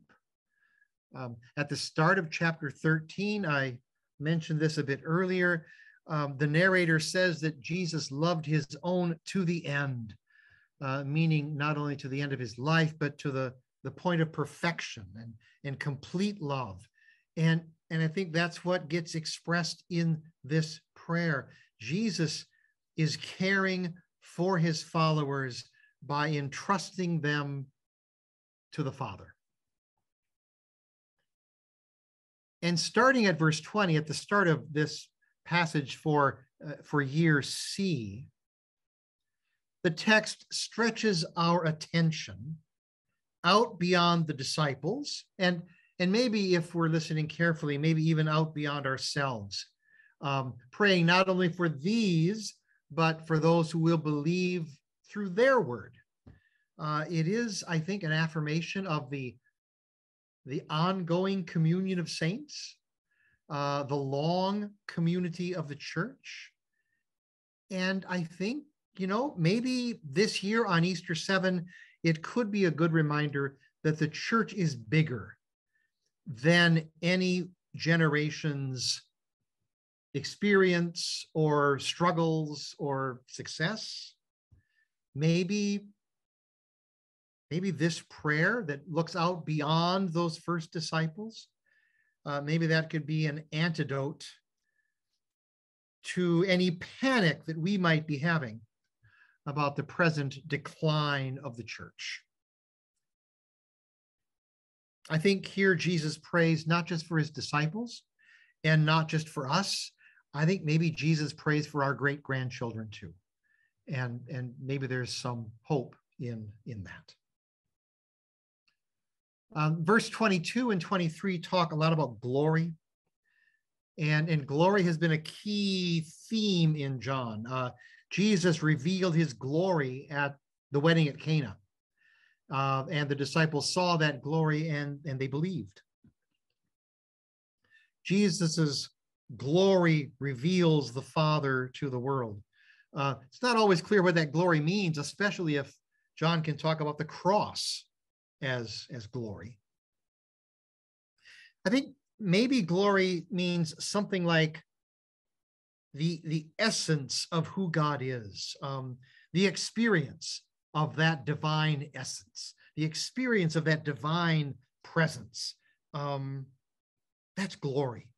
And here in the prayer, we hear that glory was present and was seen in Jesus. And now that same glory is given to his disciples, to the church. And I think that is at the heart of John's understanding of the church's mission. We heard last week when we were talking together from John 20, as the Father sent me, so I send you. That the church is going to be that place where God can be seen in the world. As audacious as it sounds, according to this prayer, the church is now the place where the world can see the glory of God, the presence of God in the world. And as verse 23 and 23 go on, it seems like that glory is going to be seen, especially in terms of love. Given what we heard from John 13, about love one another as I have loved you, that shouldn't be terribly surprising to us. That this mission and this glory of God is all wrapped up with love. I think that might be a different view of mission, a different view of what it means to be the church than I'm afraid sometimes the church imagines for itself or communicates to others. Sometimes, maybe not in our congregations, but in other aspects of the church, the mission seems to be centered around threats of hell. Or maybe the mission is centered around drawing really bold lines of who's inside and who's outside. Or maybe, and maybe this comes closer to home for some of us, maybe mission gets understood primarily in terms of how do we get more bodies in the pews? How do we get more money in the budget? Here in John, I think the mission is to love. and by loving to reveal God's presence, God's glory in the world and for the world. And, you know, maybe if we took that a little more seriously, it might shape the way our congregations think about their mission in some helpful ways. So the prayer talks about the glory of God, the glory that Jesus received from the Father now being given to the church, and that glory that reflects God's own love. But as we've talked about today, it might be hard to see that at times in the concrete lives of our congregations, in the reality of the church. But I also want to remember that's not just a fiction. And we shared some of those stories too earlier about how congregations do live out this love for others. And I ran across a story getting ready for this text from way back in the 4th century. And the Emperor Julian, who did not have any love for the church. And the Emperor Julian was worried that Christianity was spreading and it was becoming more popular because of how Christians acted. And the Emperor Julian wrote this: "Their benevolence to strangers, their care for the graves of the dead, and the pretended holiness of their lives have done the most to increase atheism." And of course, that's what the Roman emperors always described the church being, because the church denied the gods. So by atheism there, he means Christianity. And Julian goes on, "It is disgraceful that when no Jew ever has to beg, and the impious Galileans not only care for their own poor, but care for our poor as well, that all people should see how our people lack aid from us." Just struck by that line from Julian that he finds the church not only caring for the poor in their community, but caring for the poor outside the community of the church as well. The church spread in the early centuries, at least in part, because people around them did see the church loving. No doubt there was all kinds of other stuff mixed up with that love, as I suspect there always is. But the love of the church did reveal God to the world. And I think it still does, though maybe we cover up that love pretty badly sometimes. The other thing that this reminded me of was that quote from Gandhi, where Gandhi said that he would have become a Christian if it weren't for the way that Christians behave. And you have to own that, I think. But I also think it's important to remember that these words in John 17 are not an exhortation aimed at us, at least not primarily, not in a primary sense. John 17 is Jesus's prayer to God the Father. Jesus entrusts the future of the church not to our efforts, but to God. And I think that might be something to explore in a sermon. In this time of pretty high anxiety about the future of the church, or at least anxiety about the future of some denominations and some congregations, Jesus's last words to his disciples are not a panicked appeal for them not to screw it up. But at the end, he turns the church's future over to God the Father. It might be a helpful reminder that the church and its future belongs to God, and not, at least in a fundamental sense, not to us. So with that, I'm going to again put something in chat here. The first question comes from Gail O'Day's commentary on John in the New Interpreter's Bible. It's a wonderful commentary. I recommend it to you. But she asks this question: what would change if the church understood its identity primarily as being we are a community for whom Jesus prays? And I think that's an interesting question I want you to think about and talk about for a little while. And if you get done with that, then what else in this passage catches your attention? And we are at 3:40. So how about if we, Michael, can we say 12 minutes and split the difference? And then we can end at 4 o'clock.